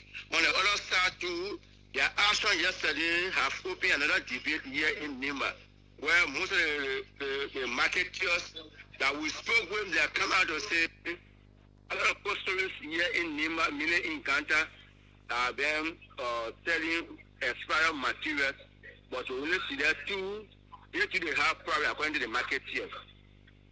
Franklin, thank you for joining us. Have a nice day. Welcome. Franklin Dolokwe there is our correspondent from Nimba County. They're telling us about an alleged happening there resulting to fist fight between some supporters of rival opposition, that's rival candidates in the Nimba County by-election. As you may be aware, next week there will be by-election in Nimba County. Is it the weekend or next week? There will be by-election in Nimba County District 5, and that vacancy was created as a result of the election of the district's representative, Sama Koga, as the senator of the county following the passing of the late Senator Prince Johnson. We will go for a break. When we come back, we will speak with our guests. Tukujala will join us. April Vani, I'm told, is on his way. Then we go to the U.S., where we'll also be having conversation with a clinical mental health therapist who will give us the clinical or mental side of everything about drug addiction. You know, yesterday, I didn't want to talk about it because I'm going to have a panel this evening. So Liberians united on one front in a very long while. Liberians united on one front for a common cause. You could not tell who was who, and people marched against the use of illicit or harmful substance. Yes, we don't see that easily, especially during these heated political times, but we see it often when Counted Me this year, when our darling Lone Star is playing, and it was my first time seeing people getting united for a common cause like that, taking to the streets, including government officials, opposition people, no opposition, media people were also wearing the Say No to Drug shirt. But we'll talk about it right after this break. Stay with us. I'm Trokon Wrepue.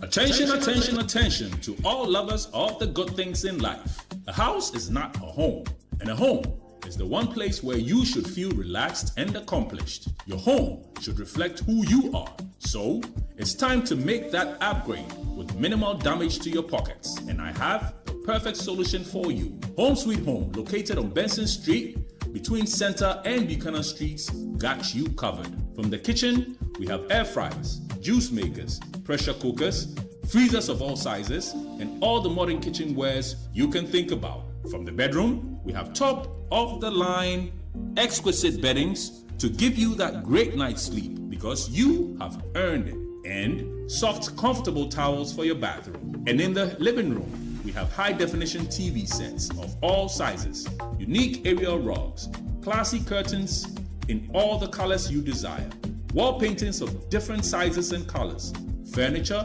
and everything you can think about for the home. All that at unbelievable prices. We even have low voltage, high quality washing machines and dryers to keep your clothes fresh and new at all times. As a bonus, we have fashion accessories for both the young and the old, designer quality bags, hats, and rare jewelries. So if you love yourself, your family, and your home, it's time to treat it right. Visit Home Sweet Home on Benson Street between Center and Buchanan Streets for that needed upgrade. Or you can call them on 0886 834 944 or 0770 581 420. Home Sweet Home, for the love of a classy home.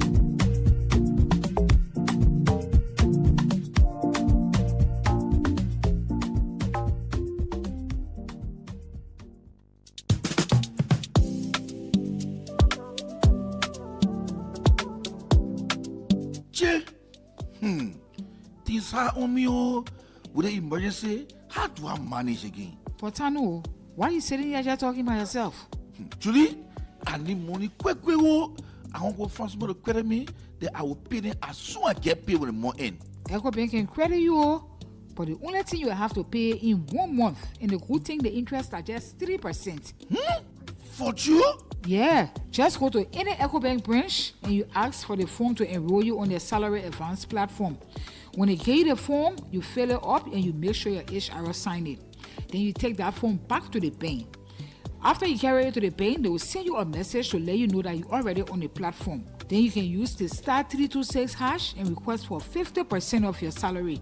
Instantly, you will receive it. Wow, just like that? Break added to more money today. I'm going to the bank to pick up the phone quick. Yo, go get the form quick. In less than 1 week, you receive the money.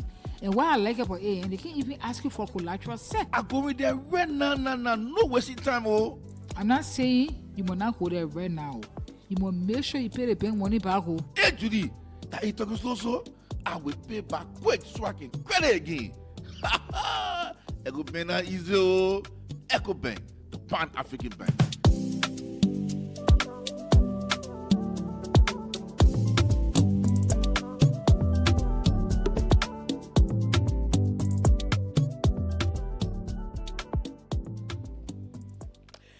Thank you. Welcome back to the second and final segment of the conversation right on OKFM 99.5.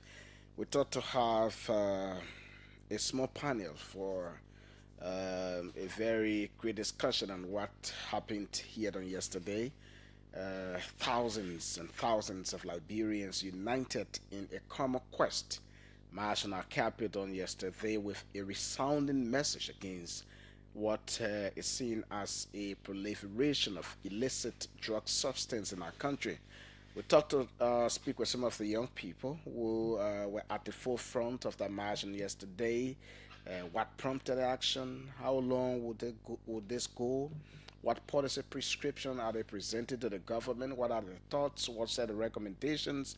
What do they want to see a government that call itself rescue to for the Liberian people? We'll also be joining a clinical mental health therapist in the U.S., a Liberian, very famous. We'll call him. He's going to pick our call so that he talk about the psychological and medical portion of it, and we can all talk about the other side that has to do with policies and what the community can do. Because right after the protest, or right after the march for attention to be given, what do we do next? But let's go to our in-studio guests. There should be two, but one person is already here. Let's welcome Tuku. Tuku is going to properly introduce himself for the sake of our viewers. Welcome, Tuku. Thank you, Trokon. It's a pleasure being here. It's been a while since I was here. It's always an honor to be here, especially to talk about issues affecting the country, our society. So my name is Ernest Tuku Jala. I'm an activist for youth inclusion. I was a part of the march yesterday, and it's a pleasure to be here. How's your bid for Flash presidency? You know, I was actually waiting for the question because yesterday, at the protest, the guys from LNTV engaged me and they started to ask questions. I was introducing myself. That will always come. Yeah, and I said I'm running for the presidency. I said no, we're not giving you free promotion. So I was waiting. So yeah, I'm running for the presidency of the Federation of Liberian Youth. FLY is the umbrella youth organization. What that means is it is essentially the youth leadership of Liberia. It should lead on ensuring that the young people voices are amplified, young people interests and concerns are prioritized by the government. So I'm running elections in a month or so, and it's going so far. It's going good so far. I've been engaged, for the first time, candidate for the president was explaining expressing a clarity of vision, what he wants, what he thinks the problems are, and how he thinks we can be able to fix it. So I've showed my ideas around it. One of the things we talk about substantially is drug. I've shared my platform, and drug is number 3. I think it's a big problem. I share the sentiments of all the people who gathered yesterday on the ring. I was also there. I play a big role in mobilization, and I think the drug crisis in Liberia is like someone called it an epidemic. I do agree, and an epidemic like Ebola, like COVID, requires urgent national action, and I think the march yesterday was a statement. It was an organic gathering of young people, old people, people in government, people outside government, and an organic gathering of Liberians calling for national action Great. to end the epidemic. Good. We come to the meat of the discussion that has to do with the drug issue. We will see what the government can do, what the communities can do, what can be the involvement of our international partners. But this political man called Patrick Soa joined us, but Patrick joined us in different capacity on today. Patrick, welcome. Thank you, Trokon. Why you call me political man? Nah, you're a political man. Kindly introduce yourself. Tell us exactly, for the sake of this discussion, what your field is concerned with. I'm Patrick Soa. I come with a background of a master's in clinical mental health counseling, and also work as an outpatient psychotherapist in Minnesota. Outpatient psychotherapist, I provide support to individuals struggling with drugs. I also provide therapy. I address underlying emotional, psychological, behavioral issues contributing to drugs. I also help to develop coping skills, we call it strategy, enhancing emotional regulation. I help to support long-term recovery that involves providing therapy sessions. I develop treatment plans along with the clients to monitor their progress, and I also collaborate with healthcare providers in the U.S. To ensure a comprehensive support for people struggling with addiction. So my background in clinical mental health counseling qualifies me to speak on this topic because it is one of my areas of expertise. Great. We'll give you more time on the technical details, but let's please listen. Let's start with Duku. Duku, yesterday, what we saw was a mammoth crowd. What message does that send? The most obvious message it sends is that young people are tired. Liberians, I keep talking young people because but the message is young people. They are the more affected. The most affected demography. But Liberians are tired, and the drug crisis is one of the biggest social issues affecting young people in Liberia. And it affects everyone. I listened to some of the stories people shared yesterday. Brothers, sisters, cousins, classmates, church relatives, and everybody has been affected. Even I, at a personal level, has also been affected by the crisis. So it's a big issue. And the problem with this is everybody knows this is an issue. We come on the radio, we talk about it, people in the communities talk about it, but nobody seems to be finding a solution. There's been superficial action to address the crisis, but there's never been a national action. So what the march yesterday meant was a bold statement that this is an emergency. We needed to create urgency so government can take action. And I think is a good. I mean, the response was good. The legislature, the head of the legislature, which the speaker was instantly interested. The petition was embraced by the legislature. The president has already taken some substantive actions. So I think yesterday gathering was good. What it means is that people can take action for what they believe in, organic action.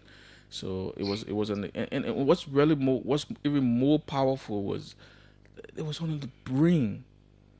People really didn't care what it was. Incredibly heavy rain, and we all was under the rain. That is what happened when people are united on the common front. Exactly, and what it reminded me about was way back in 2021, we organized something around the Wrepue protest. I remember, and that was it. I provided full coverage. Exactly, and that was the first time I was actually involved with organization of a march, and that's where I saw people getting involved. And so when people say young people, Liberians, are not they're indifferent to what's happening. People not really don't care. They say, no, I don't think so. Yesterday there was no buses to get people to the place.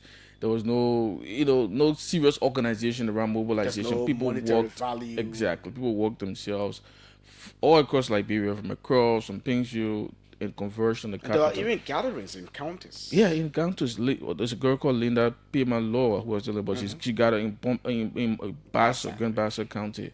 So I think it was good. And it was also peaceful. Great. Let's hold you there and go back to Patrick. Patrick, you saw the crowd on yesterday in the U.S. as you watched on. What were your thoughts? First, I want to say I want to agree with Duke. Duke, if I'm correct, his name. Yes, Duke. Duke. Duke. Good protest. I would like to say thanks to everyone that turned up yesterday. In as much as we see it was a good one, but not enough. It is the starting point. We need a comprehensive approach, including education, rehabilitation programs. I'm not saying rehabilitation program, I'm saying programs. We need a more tough law enforcement process. We need community involvement. We need the government of Liberia to come in to address the root causes of drugs. We need to create, like the brother said, we need to create opportunities for young people, such as job training, education. We need to collaborate between communities. We need to collaborate NGOs. The government of Liberia, it is important for them to implement effective policies that will provide support for those who are affected currently. So it was a good thing, but not enough. Great. From a medical standpoint, Patrick, or from a clinical perspective, how does drug addiction develop? Firstly, it is the word addiction is it reflects the need of using something that causes harm. The term addiction refers to a need to do something or to use something, even if it causes harm to you. But there are two types. They got substance addiction, which we're talking about now, the alcohol, the smoking, the drugs, and they got non-substance addiction, which is gambling and shopping. There are some people who are addicted to gambling, to shopping, to buying. So, but addiction behavior is harmful to the point that even if it is at the detriment of your home, it impairs your ability to control it. Like, for example, you can take your food money from your house, taking bread from your kids, your children, your family, your wife, take that money, go play gamble. You can go drink or you can go smoke. So it starts from the process. It starts from 1, 2, 3, 4, 5, 6, 7. It reaches to the point that you cannot control it no longer. However, there are underlying problems, or we call it co-occurring problems to addiction. And this is where I want us to focus. Substance use disorder are often linked to underlying mental health conditions. For example, people who are struggling with depression, bipolar, schizophrenia, PTSD, they may often see drugs to be their self-medication treatment. So it is good first for us to start to address the underlying mental health conditions. By addressing the mental health underlying conditions through therapy, which we can provide, we can be able to achieve long-term recovery. Great. And improve their well-being. I'll come back right to that. But Duku, let's bring you in this way. What has been that personal experience of yours? I mean, coming in contact with an addict. I know a lot of people share stories. Yeah, my own personal experience. Is really personal. He's an elder brother. We grew up together. He was incredibly talented, really good. Played football in the community. Was captain of the team. But we grew up in the slums, of Red Light, and in the slums, it's really easy to get To go astray. Yeah, to go straight and get So that was the issue with him. I mean, at a certain point, you're a big boy in the community. You want to do the big things. There's people get involved with music, and there's this thing with music. I made a point yesterday on LNTV that people, the glorification of drugs and marijuana by even artists, is also a part of the problem. So I think, in as much as a social issue, it's also a cultural issue. So on a personal level, he used to play football. He started doing music, and to an extent now, he started taking marijuana and he started performing in shows. And in the end, it became a problem for him. He used to come to the house. Everybody thinks in the house, yeah, he would take it away, and in the end, we had to ostracize him. He's recovering now. We've all been involved. Do you still see him today? Yes, we do. I mean, we still talk from time to time. I mean, he's recovered. We've managed to get him to start doing something so that he can be responsible. But, I mean, even classmates, I've had experience with classmates there's another guy called Elijah. He's incredibly smart. We're in high school together. In fact, back then in high school, there used to be this competition. When you come on top of the class, it's double promotion. This guy will always come on top. Incredibly smart. And this is I went and I saw him somewhere along the old road, and the guy is loading car. I was shocked because this guy was incredibly smart in high school, and I saw him loading car. He'd been ruined by drug. I didn't have a chance to have a real conversation with him because he just wanted me to tip him off. But I mean, that is the problem, and it's affecting everybody. And I think the root causes of this, I said it yesterday, is the unemployment crisis. You think so? Poverty. Poverty is to an extent. Again, we must establish that people get hooked on drug and crime. It's a personal choice. The people who are not employed, the people who grow up in slums, the people who grow up in ghettos, but they still do not. You are a common example. Exactly. Patrick Sowa is one. Exactly. So it's a personal choice, but there are lots of people who probably might not have the sort of mental resistance to abstaining, and so on a general level, my own assessment, I think the unemployment crisis is very close to the drug crisis, and I'll tell you why. I've sat in rooms. For the record, this government is one of the first government that committed $1 million in the budget to address the drug crisis. Highest. Yeah. So and that was marched by the UN. I think the UN pitched 3 million or so. But here's the problem: that money goes to rehabilitation and training. So they take you from the street, they rehabilitate you, detox, do all these detox, and get you to do some useful skills. But then the problem is a lot of people gain these skills. Sometimes there's issues with startup capital. Sometimes there's issue with finding jobs to utilize these skills. So then they become hopeless. They become frustrated. And the drugs are still in the communities. The ghettos are still open. Yeah, so they go back to doing what they were doing. So I think part of the problem is we have to find a way to fix the unemployment crisis. And I have proposed something. I have proposed something called the National Youth Farms. Okay, what is that? Agriculture is the largest employer in the world. Liberia has one of the largest arable land in West Africa. The lots of land outside Monterrado that's not being used. It can be used. It can be utilized.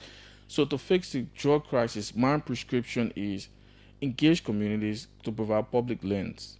Get some of these ambassadors, Chinese, Indians, and say bring in machines and expertise. Let's establish some public-private partnership. Exactly. So you build farms. When you rehabilitate these people go to work on these farms. There's two ways: they get earning for themselves, the community benefit, and the country itself gets to produce. So in the end, people don't get rehabilitated and there's nothing to do. Great. At least they have something. Yeah. Let's hear Patrick. Do you agree with that point, Patrick, before we come back to the mental health stuff of it? I know you will want to talk about that. Do you agree with Duku that poverty, unemployment are contributing to, the increase in addiction in our country? Absolutely. Poverty and unemployment create conditions of financial instability, social exclusion, which can lead to feelings of hopelessness and despair. In clinical mental health, they will tell you that these factors often push people towards substance abuse. They see it as a means of escape route or coping mechanism. Additionally, poverty and unemployment can limit access to education. So like I remember during the Civil War, my late mother, rainy season food, rice, to get rice, it used to be tough. So we would get 1 cup of rice, and we are about 6. So my late mother would say, when she gets the rice, she would say, when she eat the rice, she would eat cola. So she was using cola to not get her hungry. So using cola as a means of treatment mechanism to suppress the hunger. There came a time now before her death, I was here still buying cola for her. Yeah. She was addicted. Yeah, she was eating cola, and she would bring, if I would say, "Ma," she would say, she would eat cola and drink water. She eats cola and drink water. And so there came a time now that cola was just her food. And I'm doing an article about that for her. I mean, it was a terrible, terrible moment. Great. Tuku also talk about behavioral choice. Where one sit down and say, let me get into this, let me do this, add to you to what I will see my friends doing or so. But the question is addiction more of a mental health disorder, or do you agree with Tuku? It is a behavior choice? Because a lot of the guys we see are mentally stable before they start going into what they go into. Is it mental health disorder or behavioral choice? Oh yeah, it's one of the mental health disorders. It's called addiction substance use disorder, and we treat it. We got treatment plan for it, and behavior issue like those yes. But I've always said this, but it seems to be a lot of people don't listen to me. In Liberia, not everybody we see that's taking in drugs are addicted. Some of them, they could have co-occurring conditions. Some of them could be taking in drugs only because they not get food to eat. Because if you don't have food to eat, if you are poor, if you are down the line, you get stressed out. I was there before. You get frustrated, you get stressed out, and you don't have coping mechanisms, skills to deal with that stress. You will either go taking 1 shot bottle, or you go taking Kinju, or you go just to get you sober. So some of them are taking in these things. They see it as self-treatment. So what I recommend is that call therapists. Look for 10 professional therapists. This is what we do. The first thing we're going to do is do psycho education for the services we do. And you call Patrick and you say, Patrick, all the guys that are here, we got a rehabilitation center, come and help. The first thing I'm going to do is I want to provide a psycho education about the services I'm going to do. Okay. From there, I will do an intake. From the intake, I will do a diagnostic interview. After the interview, which it goes for 2 hours, I can come with my report. When I do my report now, I come with the result. I will join them. We create a treatment plan. I can do all these things in the U.S. without coming to Liberia. I can do it on the internet. And then I can provide individual therapy for them to monitor the coping skills they're going with. And then I will also do recommendation, and I will do referral if necessary in the DA. It's pretty easy. Just call the people on board that know the job. Even if I'm not supporting you, but this is my area. You call me on board, I will help. Okay. It's pretty easy to help you guys. You talk about co-concord. I was about to ask a particular question. What are the most common mental health conditions that co-concord with addiction? When somebody is addicted, what comes next? Depression, anxiety, PTSD, these are underlying conditions that sometimes. So when you're treating addiction, you treat both of them. You first try to identify the underlying mental health conditions that causing some of them for them to take the drugs. You address that. So let's say the way I'm going to do that is, like say for anxiety or depression, I will use an assessment tool. It's called PHQ now. I will use the PHP now to make sure to see the level of depression, the level of whether it's anxiety or depression. Once I do that, I diagnose it, I start to treat it. I start to treat it through coping skills. Pretty easy and simple. But we passing it around, we doing it because we don't really know how to deal with it. And we don't want to call people on board who will come and help us. So we're suffering. Okay, great. Let's push up a little bit. Let's come to the policy area, Patrick, and I will start with Duku on this one. Duku, the drug addicted young people for whom the rain nearly killed some of you guys yesterday stand between the government and the community. In the communities where they live, community members know where the ghettos are.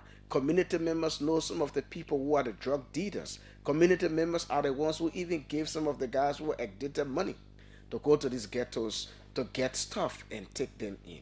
Let's start with the community first. I know the first major step our community in Liberia has taken was to march on the Capitol yesterday. What next? What's that message? What is the supporting arm the community can give the government as the government strive? I mean, from a bigger perspective.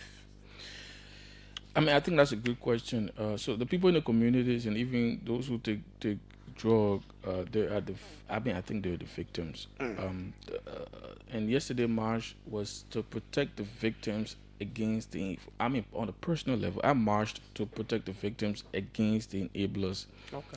Because the people who live in West Point, so some of them don't even have a passport. They've never been out of Liberia. They don't know how to import drugs. The people who import drugs here are the problem. So I think I have to just explain a little on the petition. So part of the things we were demanding yesterday is the amended drug law.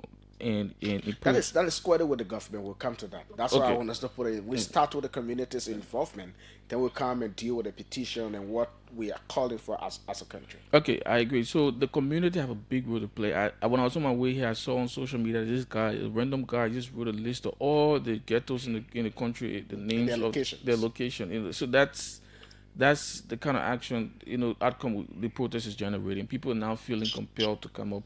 So I think the community have a big role to play. In communities where these ghettos are located, people live in these communities, but have to come and speak up. But the government, probably the municipality or the county has to set, there has to be mechanisms where people can blow whistle, whistle blowers, exactly. So if I know there's drugs in the community, to just outrightly say this person is because people will come out. Usually there has to be a way where even people who are calling out these ghettos and people who are protected. So community has a. So what needs to happen? The protest has already raised mass awareness. I mean, people have been aware that there's a crisis, but what the protest did yesterday, I keep saying protest, the march. Yeah. It created an urgency that this is a problem. We know it is a problem, but there needs urgent action. And we need to treat this as we treat Ebola and COVID. It's a national emergency. And somebody was also saying the LDA must have a hotline that community members can call and just secretly say XYZ person in certain location are doing this or doing that. I agree. I think they do have a hotline, but it's not publicized. So a lot of things has to happen. If we treat this as an emergency, there has to be affirmative action. Affirmative action means there has to be increased funding for LDEE. Another thing that has to happen, the hotline has to be public. The same way we know you can call Orange or call 911 for police. There has to be, the way Ebola, there was 2255. There was something. Yeah. So there has to be something like that, special calls, and we will call to report drug enablers, and then people now will feel emboldened to speak up. I also live in the community. I live close by, and I mean, I see right next to me the places there where people. I may suspect are trafficking, trading drugs in marijuana. So I also could be one of those whistleblowers. But there has to be a pathway for how you are protected. How you are protected. So so that's what the community. I think there are a lot of interest. Because the people who protested yesterday, they're not at a high level. Even people at the grassroots were very much involved. So people are tired. People want a solution, because what an epidemic is if it's not confronted, if it's not engaged and tackled at the embryonic stage, it grows and becomes a national problem. It's growing to a national problem. It's a national crisis. We're losing friends. We're losing church mates. We're losing colleagues.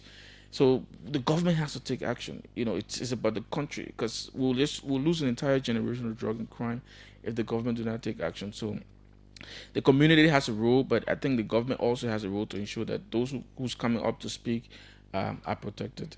Great, Patrick. The same question in Liberia. These guys who are the artists stand between the community and the governors. The role of the community. What exactly do the people in America do that we could adapt? I mean, in terms of how the community can get involved in aiding the police or the LDA or all the joint security forces to deal with this thing heads on, and not just looking at who's breaking it at the border, because we're slim through the border, our borders are porous. We don't have security at all our borders. So it might enter communities. But what do we do as community people? What has been practiced in the U.S.? In the U.S., it's just the system, and they make sure that the system is working.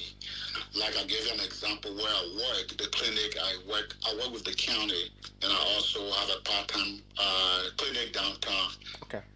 It's funded by the government, and I do it's an outpatient clinic. Even if we have one outpatient clinic in Liberia, it will be okay. There, where I do my psychotherapy services.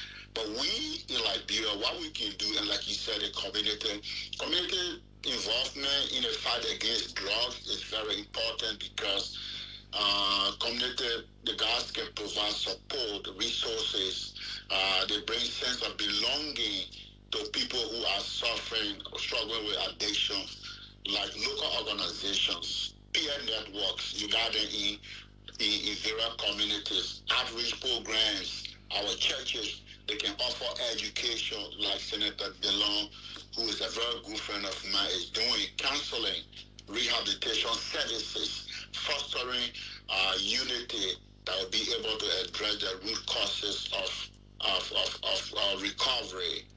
We can also talk about helping reduce, community people can help to reduce the stigma, like you go to SEAL, like you go to other places. We start to talk about not to buy more people, stop calling them Zogos, call them by they got names, calling them with their, trying to name them with their mental disorder, it's not a good sound.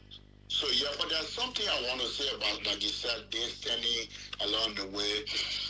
What I think we need to do, Trokon, is that we first need to focus on those who are already afflicted with drugs in Liberia. We need to focus first on them. We need to provide support and treatment to those who are struggling with addiction now. Helping these people to recover and reintegrate them in society, like Senator Dillon is doing, is a good thing. But we can do it in line with fighting and also supporting them. When we focus on preventing by addressing the root causes of drugs in Liberia, such as poverty, lack of education, limited access to mental health, and we take these homeless guys who are sleeping in graveyards, we take them from the street, take them to homeless shelters. This will help us, it will help them to now no longer they will not remain outside. Because the more they remain outside, guess what happens? The more likely they are to become addicted to drugs. So let's take them quick from the streets, put them to homeless shelters. Then they will not have access to get drugs. So because in the homeless shelters, you will have nurses there, you will have therapy services taking place, you will have training programs there. Then you start to find out those who are not addicted, but who trying to buy it, to smoke or to take in. So while at the same time tightening your borders. Exactly. Then at the same time, you got therapists like us now doing that, conducting diagnostic assessment, doing treatment plan. Then you got my brother in the studio. They are creating awareness. Look at Monrovia. Divide Monrovia into 16 zones. Each zones will have a team. Plunker, Sony Red Light. My brother in the studio, there should be the head of one zone. They just creating awareness. Government looking for money. We therapists are doing the diagnosis, we're doing the treatment plan. The border people protecting the border. Easily we can do the process, man. Easy, but Liberia, man. Sorry. If you're just joining us, a reminder, you're listening to the conversation on OKFM, which should be three. I mean, our guests should be three, but it seems that AB is caught up in something else and would not be able to join us. But we have with us Duku Jala, a youth activist in Liberia. He's been into this for a very long time. We have with us Patrick Soa. Patrick is a mental therapist. Patrick is in the US. He's doing some very great job. We decided to have the both of them talk about the policy, talk about the detailed into mental health and all of those. Duke, let's look at the petition you presented to the government on yesterday. What were the core issues that you struck? So I like to establish that I was not, part of the co-organizing team. I play a big role in mobilization. The Moriah, Sony, and the others were leading on the petition. But your role was also important. Extremely important. And I just needed to establish that. Yeah, so a couple of things we're calling for. One is to amend the drug law.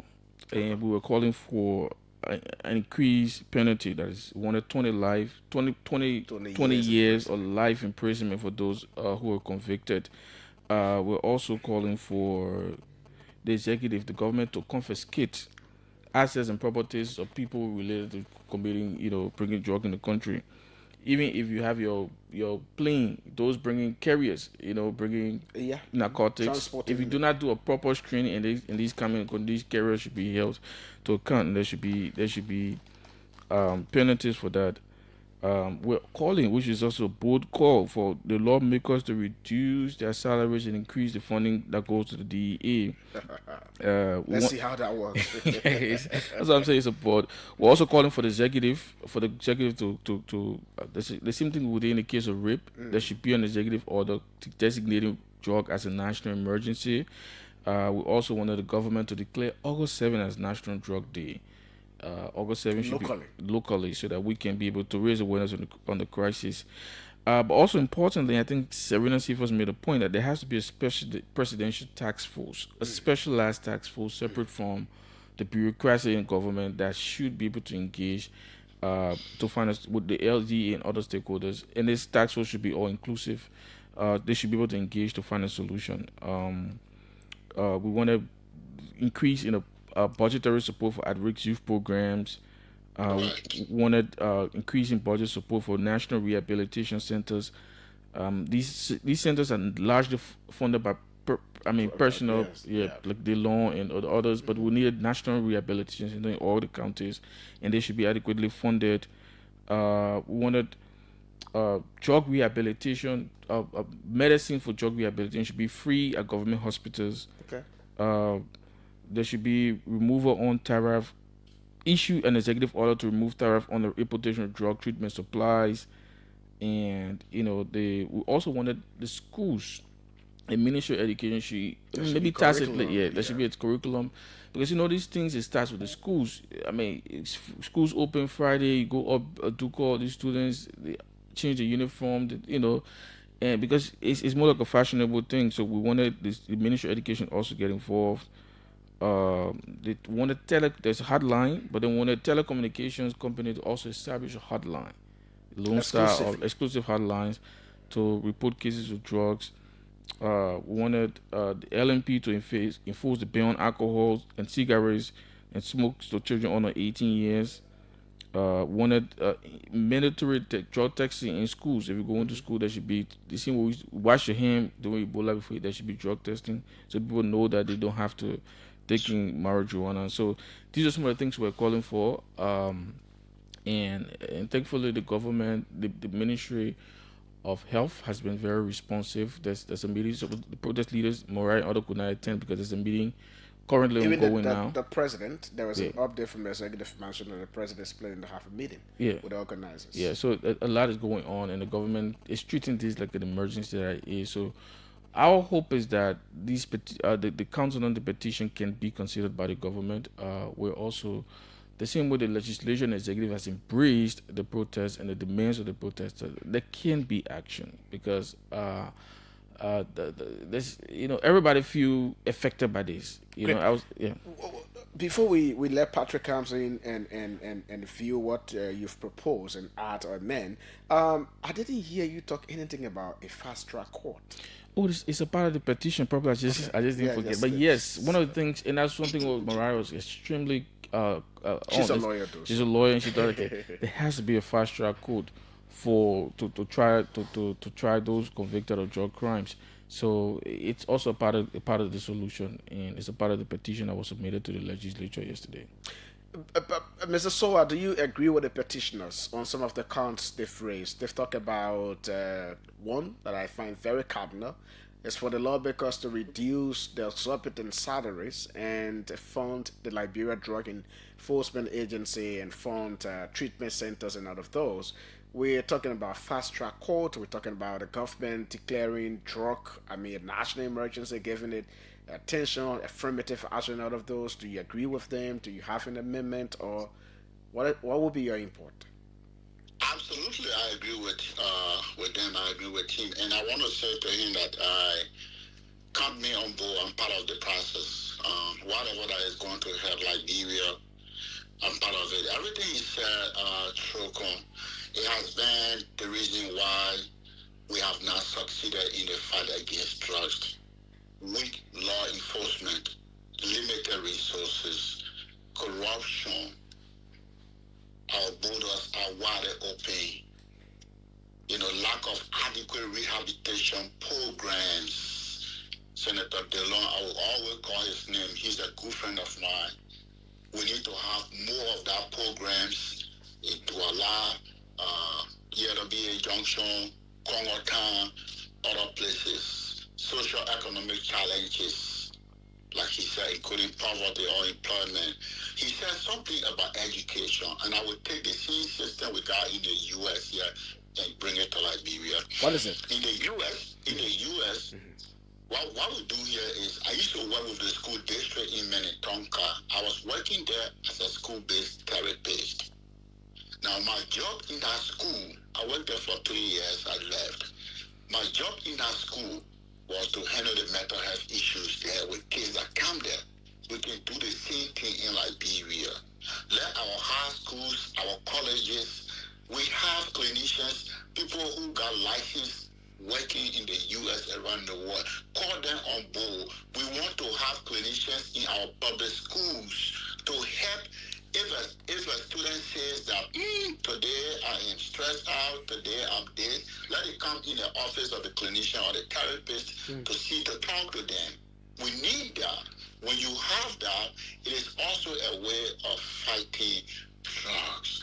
Our institutions, our clinics, our hospitals, let us have systems there to do free drug tests.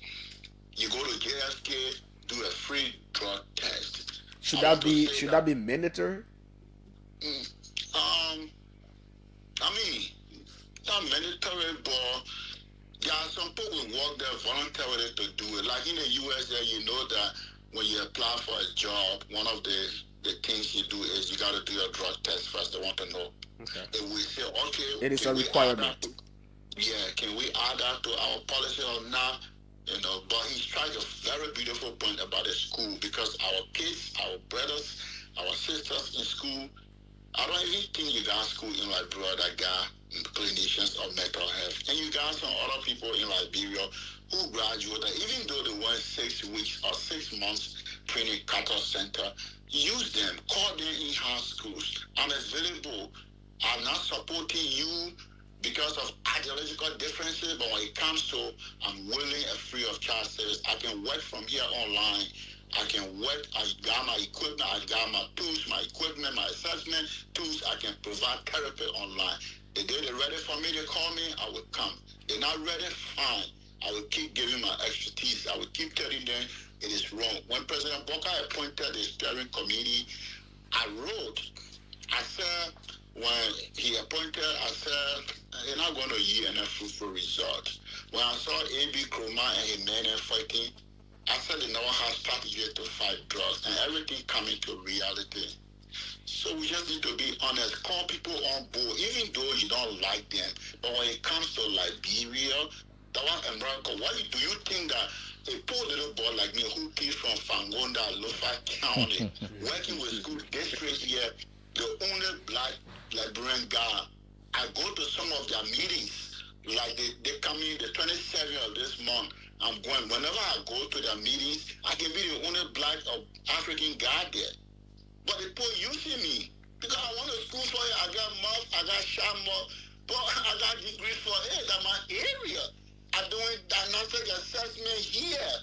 Why I can't do it in Liberia? But politics, they will not call me. No, my man.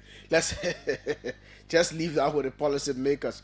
If you're just joining us, a reminder, you're listening to the conversation on OKFM. We thought to put the politics aside until today and talk about what seems as a national threat to the country's future. Thousands and thousands of our young people are falling prey to harmful substances. Patrick Soa is giving us the clinical perspective of what is needed to be done. And then we have with us here Dugu Jala. Dugu Jala is a long-time activist. He was one of those at the forefront of mobilizing on yesterday that brought out a very huge crowd that sent a resounding message to the country and the government. Patrick, before we go back to Dugu, the night before the march, President Boagai issued a statement. Did you see that? I'm not sure I did though. What's the expectation moving forward with these cons pushed and President Boakai at the helm of power? What do you think should be happening right now? I think President Boakai is a good man, and he's my uncle personally. Let me say that to you. We started hearing myself when I was at the University of Liberia. I think he's going to do, we just got to, now President Boakai alone, all of us, we need to put in time. Unattended mental health problems, can lead to too many things. I think he's going to take a step. He's going to evaluate the process. They're going to call. It's good for everybody to come on board to advocate, to create awareness. But a lot of professional people who train in the area to lead the media, to lead the process. Because you don't want to, in your advocacy, you don't want to cause more harm. I know how to speak. Like, for example, if I met somebody who is suffering, like say somebody diagnosed with depression or bipolar 1 or 2, I'm not going to say that person is suffering from bipolar. There's a way I can say it, they might not get offended. I would say, he's struggling with bipolar. He's suffering or he's addicted. So there are ways we speak. So I know President Boakai will call, reevaluate, like I said, the process, call people on board. The health ministry is doing a pretty good job. They just need money to, will help the process. And we can do this thing within, at the end of the program, I got 10 recommendations. I don't know whether they will take it. That's good. We'll take that. We'll allow you state those recommendations. But let's go back to Dugu. There is this call for the establishment of a youth task force on drugs. Yes, I do support the call. But I also want to start off with the last question you asked, Patrick. I think the government response to the crisis or to the march yesterday has been overwhelming. Incredible. Yeah, the statement. I'm just reeling through the statement, and the good thing is there's two things the government has. The president is currently meeting with the leaders of the protests yesterday, the march yesterday. I got that intel. So. Yeah, and in fact, before the march, the government had already announced a couple of actions. For example, we were calling for seizing the properties. The government also so there's a new anti-drug action plan. Okay. And under the plan, the government is going to seize the properties of those linked to drug activities. So, for example, if your building is used for trading drugs, so the government knows that building belongs to the government. The government takes it, yes, seals it, and it goes back to the drug fight. Okay. There's going to be performance mandate for LDA regional commanders with a 6 months result deadline. There's going to be a national whistleblower program that we've been talking about. So if somebody's in the community trading drug and there's going to be platforms where you can lay those complaints. There's going to be cash reward, so it revolutionizes whistleblowing around drug in Liberia. There's also going to be a fast track. There's going to be a special court established to fast track drug cases. There's going to be expansion. That capture what is in your petition. Exactly. Expansion of rehabilitation center. There's going to be investment in border surveillance. Going to be CCTV cameras. There's going to be anti-drug curriculum introduced in schools. And there's going to be reinforcement of the national drug emergency, enabling raids and lockdowns where necessary. There will be freezing of assets belonging to suspected traffickers and increased budget support to the LDDA. So I think these actions are significant. It aligns with some of the things we were calling for. But the problem, in Liberia, is implementation. They are written, then implementation. So what the government has to do in a very active way, they've already embraced the march. They've already expressed the intention to take action on the petition as announced by the president and executive mansion. But what also has to happen is action. The government now under the new budget has increased support for the LDA, and there has to be an announcement where if hotlines for those whistleblowers. There has to be the reforming the curriculum where there has to be awareness, lessons on drug and what it means for your health and what it means for society. So I think the government handling of this crisis in the response to the march is impressive. What we expect now is the swift creation or the formation of that task force, which should be separate from government, which should be encompass non-partisan, non-political people, in religious, young people, everybody come together, inform lawyers and specialists. Specialists and everybody, specialists like Patrick. Patrick is important. No matter what, he raised an important point. And I know this is away from the conversation, but I think one of the reasons why countries in the West do so well than Africa is because people, they are, merit-based society. If you have a specialty, whether you don't care what people really don't care whether you support the people. This freedom of expression, you have a right to elang politically wherever you want to elang with. But once you have the specialty and you can deliver, people always find ways to work with you. So I'll also join Patrick and also make the public call to the president that this fight has to be all inclusive. We have to find people with the record and experience in handling these this situation to deal with it. So the tax rate has to be all inclusive, young, old, experts, lawyers, people with clinical experience like Patrick. And my call is that this tax rate should be formed immediately. And inclusivity is what Duku is talking about, Patrick. I know you will agree with him automatically.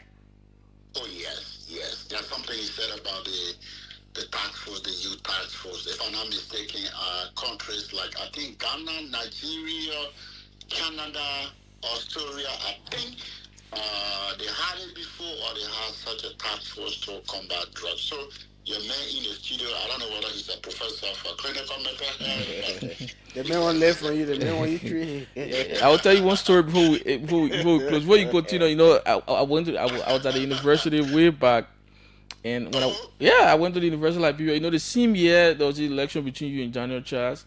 So I went to the election. I went to the university. All the people around me were going.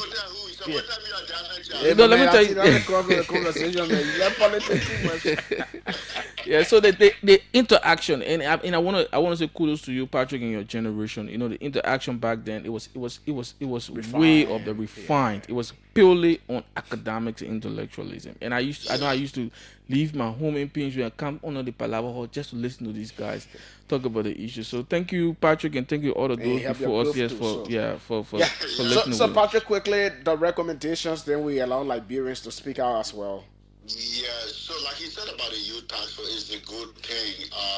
These initiatives, all we're talking about, they will empower young people to take active roles in raising awareness, preventing substance abuse, supporting their peers in recovery. If a young man sees another young man talking to him about drugs, it would be a good thing. The recommendations, we already talk about almost everything here myself. I think, I don't think it's something that we should strengthening law enforcement. The government should do that, providing education on the dangers of drugs like he's doing to create awareness. He talks about creating job opportunities. reducing unemployment, improve access to mental health services, implementing community-based rehabilitation programs. He talked about that also. Increasing funding, for drugs prevention initiatives. Strengthening border control to prevent drug smuggling, promoting awareness campaign like he's doing now, others will do it, targeting the youth, and that will be under the youth task force. Okay. Developing policies to address poverty and collaborating with international partners. Great, Patrick. Just follow the live video through by the way of Facebook. Then we'll take calls and hear what the callers will say. Right after that, I'm going to call you back. Patrick Soa is there in the United States. Dugu Jala is in our studios. What are your thoughts on some of the things they've said? Hello? Yeah, good afternoon or good evening. Yes, sir, let's hear you. Whatever the case is. Patrick Soa in the U.S. Patrick Soa, let me say this. Truth telling, right, is very essential. Did you call your name? But this is the board of Sabu Rasta, the first star, the general, joining you from Point 4 in Zimbabwe. Go ahead. The issue of truth telling people is very essential. And the issue of lie is part of our society. No, the brother is not a good man. Hey, bossman, we're talking about drugs here, leader, political thing. Let's talk about drugs. The march on yesterday. Leader politics starting Monday. Okay, please, can you tell me my thought? Please, I beg you. No, not our thought. You can be here. Hello? Hello? Hello? Hello, good evening, Trokon. Let's hear you, please. And good evening to your studio guest and brother Patrick Soa. Mm-hmm. I want to say thanks to the Liberian people yesterday for taking a bold step for the peaceful march yesterday. Like the panelists or your studio guests on the issue of reducing the salaries of the lawmakers, I think that would be okay so that allocation to the FDA will be able to combat the drugs issue will help them. Not only walking in the street, we are looking about. The main thing that will make the work successful is for the people to allocate more funding. And not only the lawmakers, even the ministries and other SOEs so that they can be able to make allotment to the national. Thank you. Let's talk to the next person. Hello? Yeah, how you doing? I'm fine. Go ahead. Yeah, please, I beg you, 10 seconds. Once again, I Sabu Rasta is faster than general. Look, don't talk politics here. Let's talk drugs. Okay, that's the drug. Faster. But because of the issue, that time for nothing we do. Look, let me tell you the same way of Christmas will be fine. Nothing can move on like on the eve. Because the president told us that he gives a fresh drug that president we are bringing drugs in Labrador. Today, it's quite frustrating to see people be in the street protesting for drugs. Because the people told us in Labrador there, they were they were the one who were bringing drugs. So today, with some part of people protesting for drugs, look, people, let me tell you here, the Bible says anything that you do, it will live after you. Everything that you do, they will Labrador people. So you want for drug to be here because Mr. Weir is not in power again? No, we have an argument. So what's the argument now? My argument is, I was once told that Bwaga was going to get rid of drugs, President Bwaga. Today, the people protesting for drugs, it's quite frustrating. Do you want us to do away with drugs in the country or not? Exactly. But you know, it's okay. Thank you. Let's talk to former Bassa Superintendent Janje Bakbe. Welcome. Yeah, thank you, Trokon, and thank you to your panelists, most especially Patrick Soa. You know, I followed the conversation, and I did a piece 2 weeks ago on my post concerning the fight against drugs. Okay. If we have started this process, not politicizing it years ago, we have gone far. But the fact that we have come to this point, we all need to rally around to have increased awareness, get the community involved like how they were involved yesterday, and let's take a holistic fight to the process. Let us go beyond just marching, going to the capital with petitions in our hands. There are people who are knowledgeable, who know about counseling. There are people who know how to deal with people who are addicted to this process. We should get everybody involved, whether you're from party A, party S. Drugs, let me say this. It doesn't just affect political people. It affects the entire society. The whole entire society can be, a generation can be way away when care is not taken. We must be able to create the process that we all can be able to get involved with this process. Okay. So I believe with all the mounting calls, I saw a post from Councilor Morale with the rest of the people, we all need to get involved. If we are depoliticized this process yesterday and start naming people who are not involved, I think we have gone far, but I think it's not late. We can work together to achieve this, and let's say no to drugs in our rural community. The community need to get involved. The community themselves who allow people to get to inner places, they themselves need to be held liable for their actions. Okay. If I come in your community and somebody see drugs cartel on your land and you're not taking care of it, government should take your land from you and do something else with it. So I think we need to work together to achieve that. Thank you, Mr. Superintendent. He's Bassa former superintendent there. Hello? Hello, Trokon. How are you? I'm fine. Let's hear you, please. Lahadi Soni, and I phone in from the headquarters of Renaissance Intellectual Center. Let's hear you, Laha. Yeah, thank you, and I want to appreciate Mr. Sua actually for his deliberation. I think the fight against drugs is everybody's business. The citizen, we ourselves, we need to be serious, as well as the government.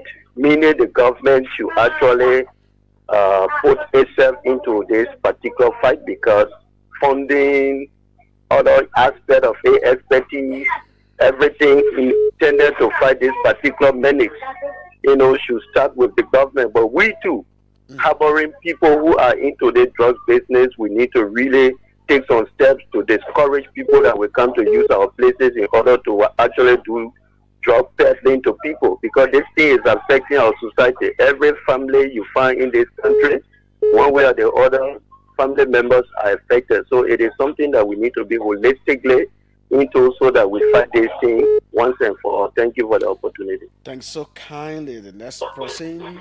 Hello? Hello? Hello? Yeah, let's hear you. Thank you. Thank you so kindly. My own big brother, Trokon. The name remains for Fana S. Cabinet, and I do join in this evening from Central Morovia. Big brother Trokon, let me first take this time to appreciate all of the women that converged yesterday at the Why you not appreciating men too, my man? Eh? Why you not appreciating the men? No, I will come there. No, but you gotta do it fast now. Other people are on the line. I get a chance to do one. Big brother Trokon, to conclude, President Boga is here for every Liberian in this country, and I can assure Big Brother Patrick and your guests in studio there. All of the recommendations they making, I'm marking it down, and I will carry it to the home of the presidency. Thank you, Mr. Press Secretary. Let's start the testimony backly. Hello. Yeah, good evening, Trokon, Mr. Good evening to Kutara in studio and to parties who are in the US. Trokon, yeah. Let's forget about the stabilization of the ghettos and that deal with, and let's dismantle the importers, the traffickers, the distributors, the pillars. But that, the end users will be very simple to deal with. Secondly, let's improve logistical equipment, at the same time increase the manpower at the DA, coupled with salary increments. That will also help many parts. And build rehabilitation centers, and thereby hire therapy or mental health doctors to help talk and solve some of our issues. Because, if you agree with me, most of them have not reached at the level of addiction. So some are starting from psychological points, so they could be talked to and they can be reduced and increase bonus governance and monitoring methodology approach, and thereby using other task force or the joint security to help us minimize those drugs that are in the country. Until that, no amount of parties can stop that. Because even if you have tax, they don't want to go duty free at the port. There are other lawmakers. They really once accused the lawmaker, but they now call the lawmaker, that they found drugs with him. He was trafficking.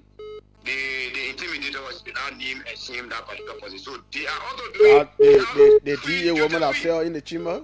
Very good. So the future Trokon. Things happening in the country. One of our leaders, if you do your analysis and do check on them, they are also trafficking and they are using drugs. Okay. So by that and the regular drug testing, all have crossed the level of now. both family and the government sector. There should be a regular drug testing. Testimony go do your test and put on Facebook. Let's see it. We'll follow. No, I do not be the Oh, first.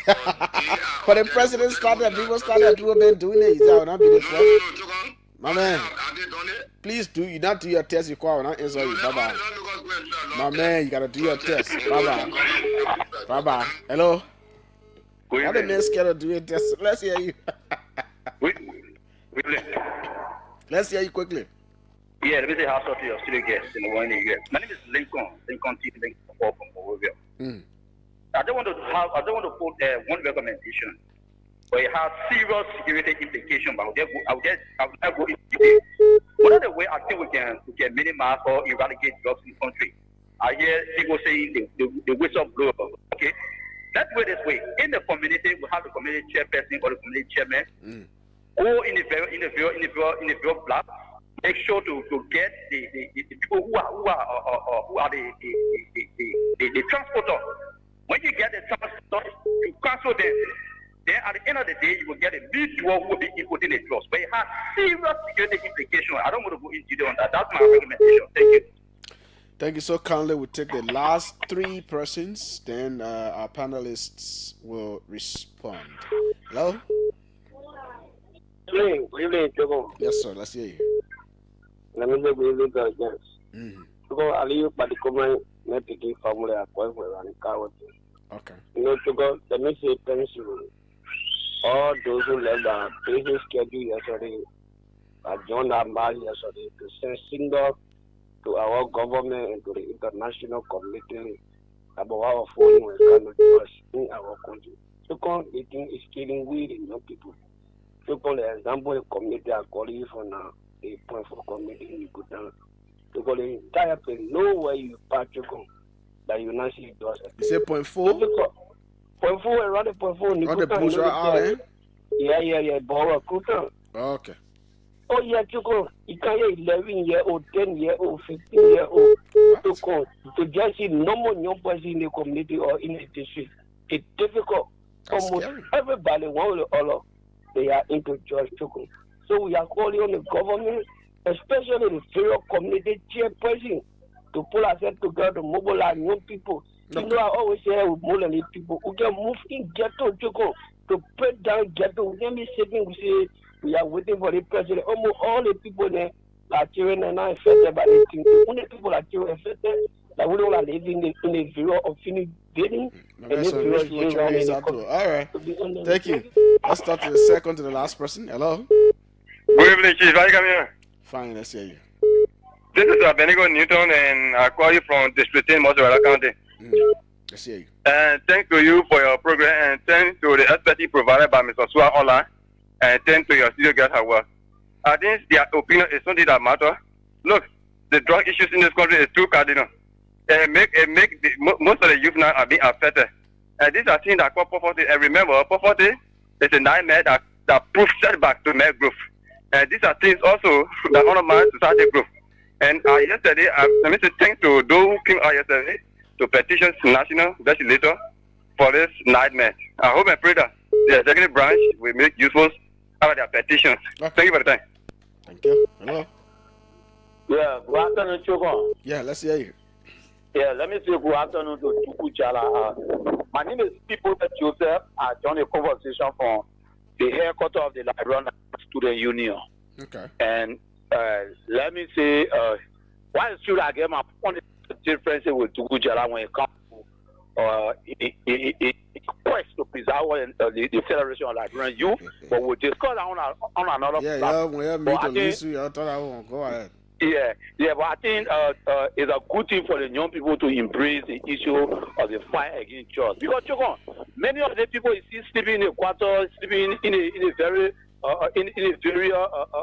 cemetery, they are not old people, they are young people. So I think the people should unify, the young people should lead the advocacy like Dugu is doing.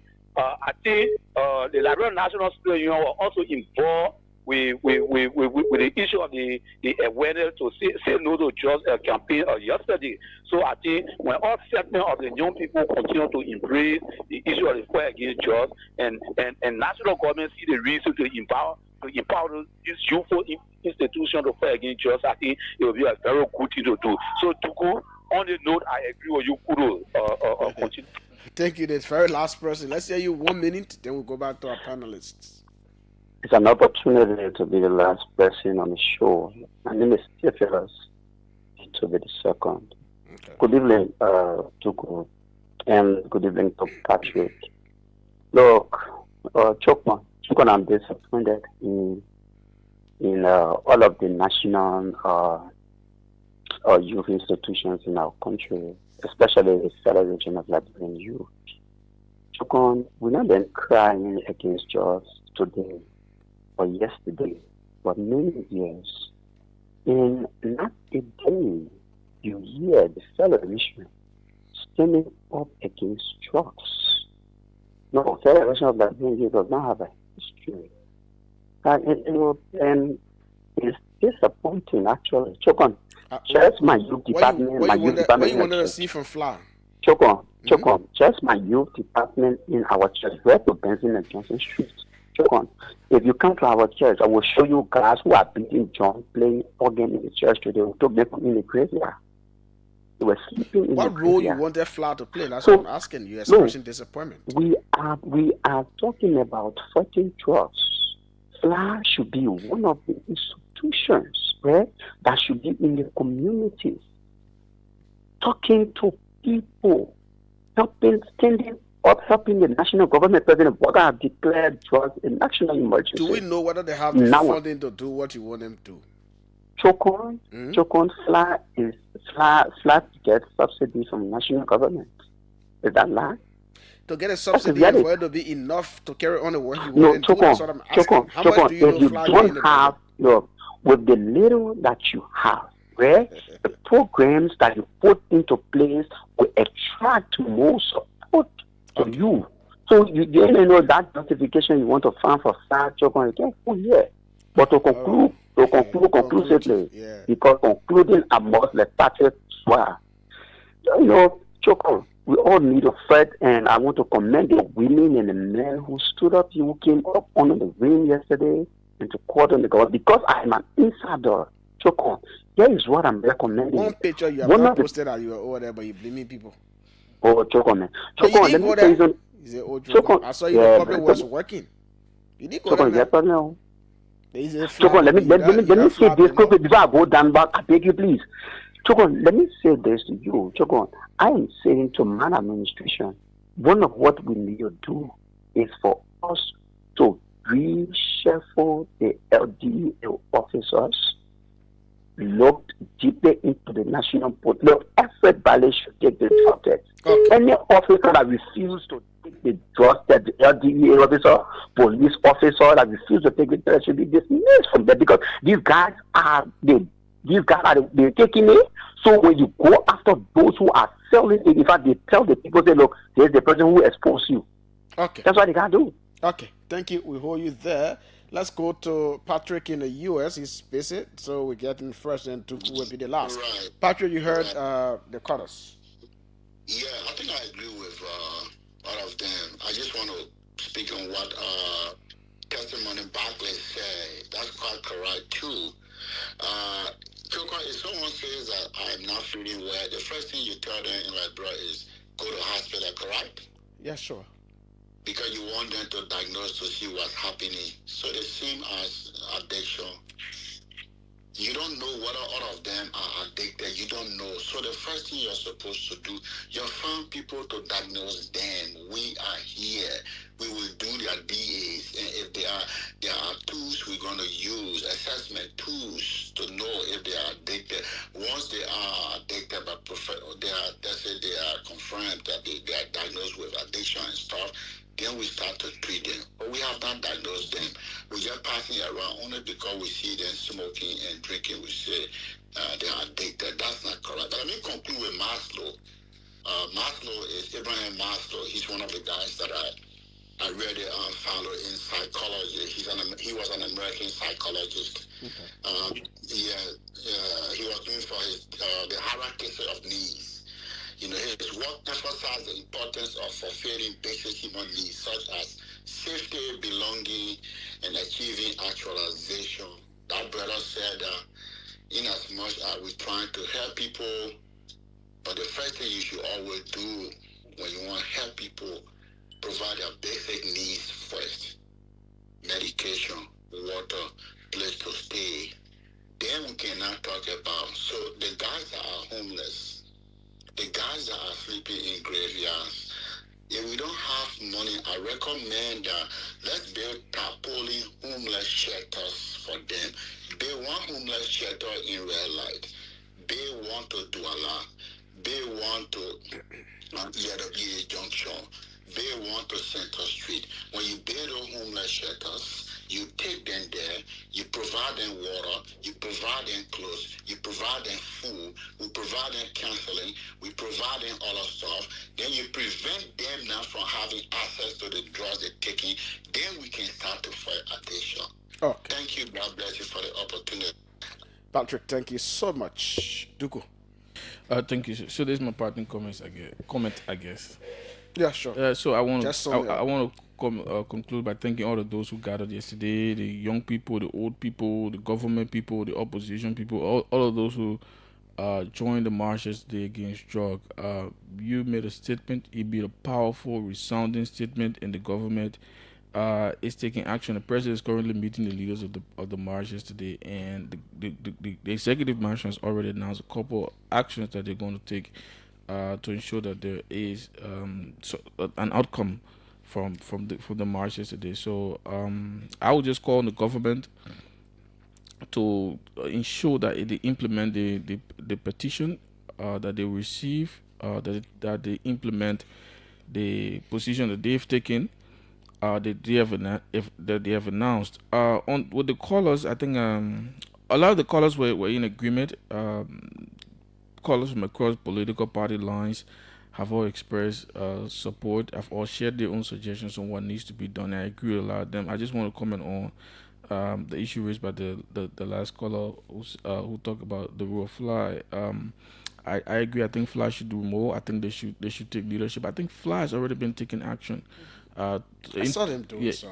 In 2023, Fly organized a couple of meetings with leaders, with ghettos. They went into the ghettos, organized these town halls with young people affected by drugs, and listened and heard from them on what they think needed to be done to end the crisis. So I think Fly has been taking action. If I'm elected president of Fly, we're going to move one step ahead. Drug is a national emergency. What we're going to do is to ensure that there are community-based task force, similar to what happened during Ebola, so that the communities themselves can take action. I also, as I've said yesterday, and I've continued to say, I think we need to set an example of those who are enabling illicit drug trade. So there should be public trials of those who are alleged to be drug enablers, so that when people see their friends on camera, and everybody know that these people are those enabling drugs, others will not be induced to engage. Lastly, as I've always said, the drug crisis in Liberia is a product of the unemployment crisis. I think there has to be a solution. I've proposed an incredible solution called the National Youth Farms. As president of Fly, if I'm elected, it's something we're going to make actionable. National Youth Farms, so that when young people are rehabilitated, taken from the street, rehabilitated, they have something to do to contribute to society. My last point is I want to use this medium to call on the president to appoint the National Steering Committee to engage the drug crisis. And on that committee, I'm also recommending that a victim, somebody who's been victimized by drug, should be a part of the committee, not just the book people and the experts. So thank you so much, Trokon, for the time. I mean, and to Tito, who called from Linsu, are we willing to come here to talk about my ambition at the Federation Librarian Youth and what we plan to do? When the time approaches, we'll have you guys back here. My name is Trokon. Thanks for Blessing and Abraham, who live streamers on social media. Under that, I'm Trokon again.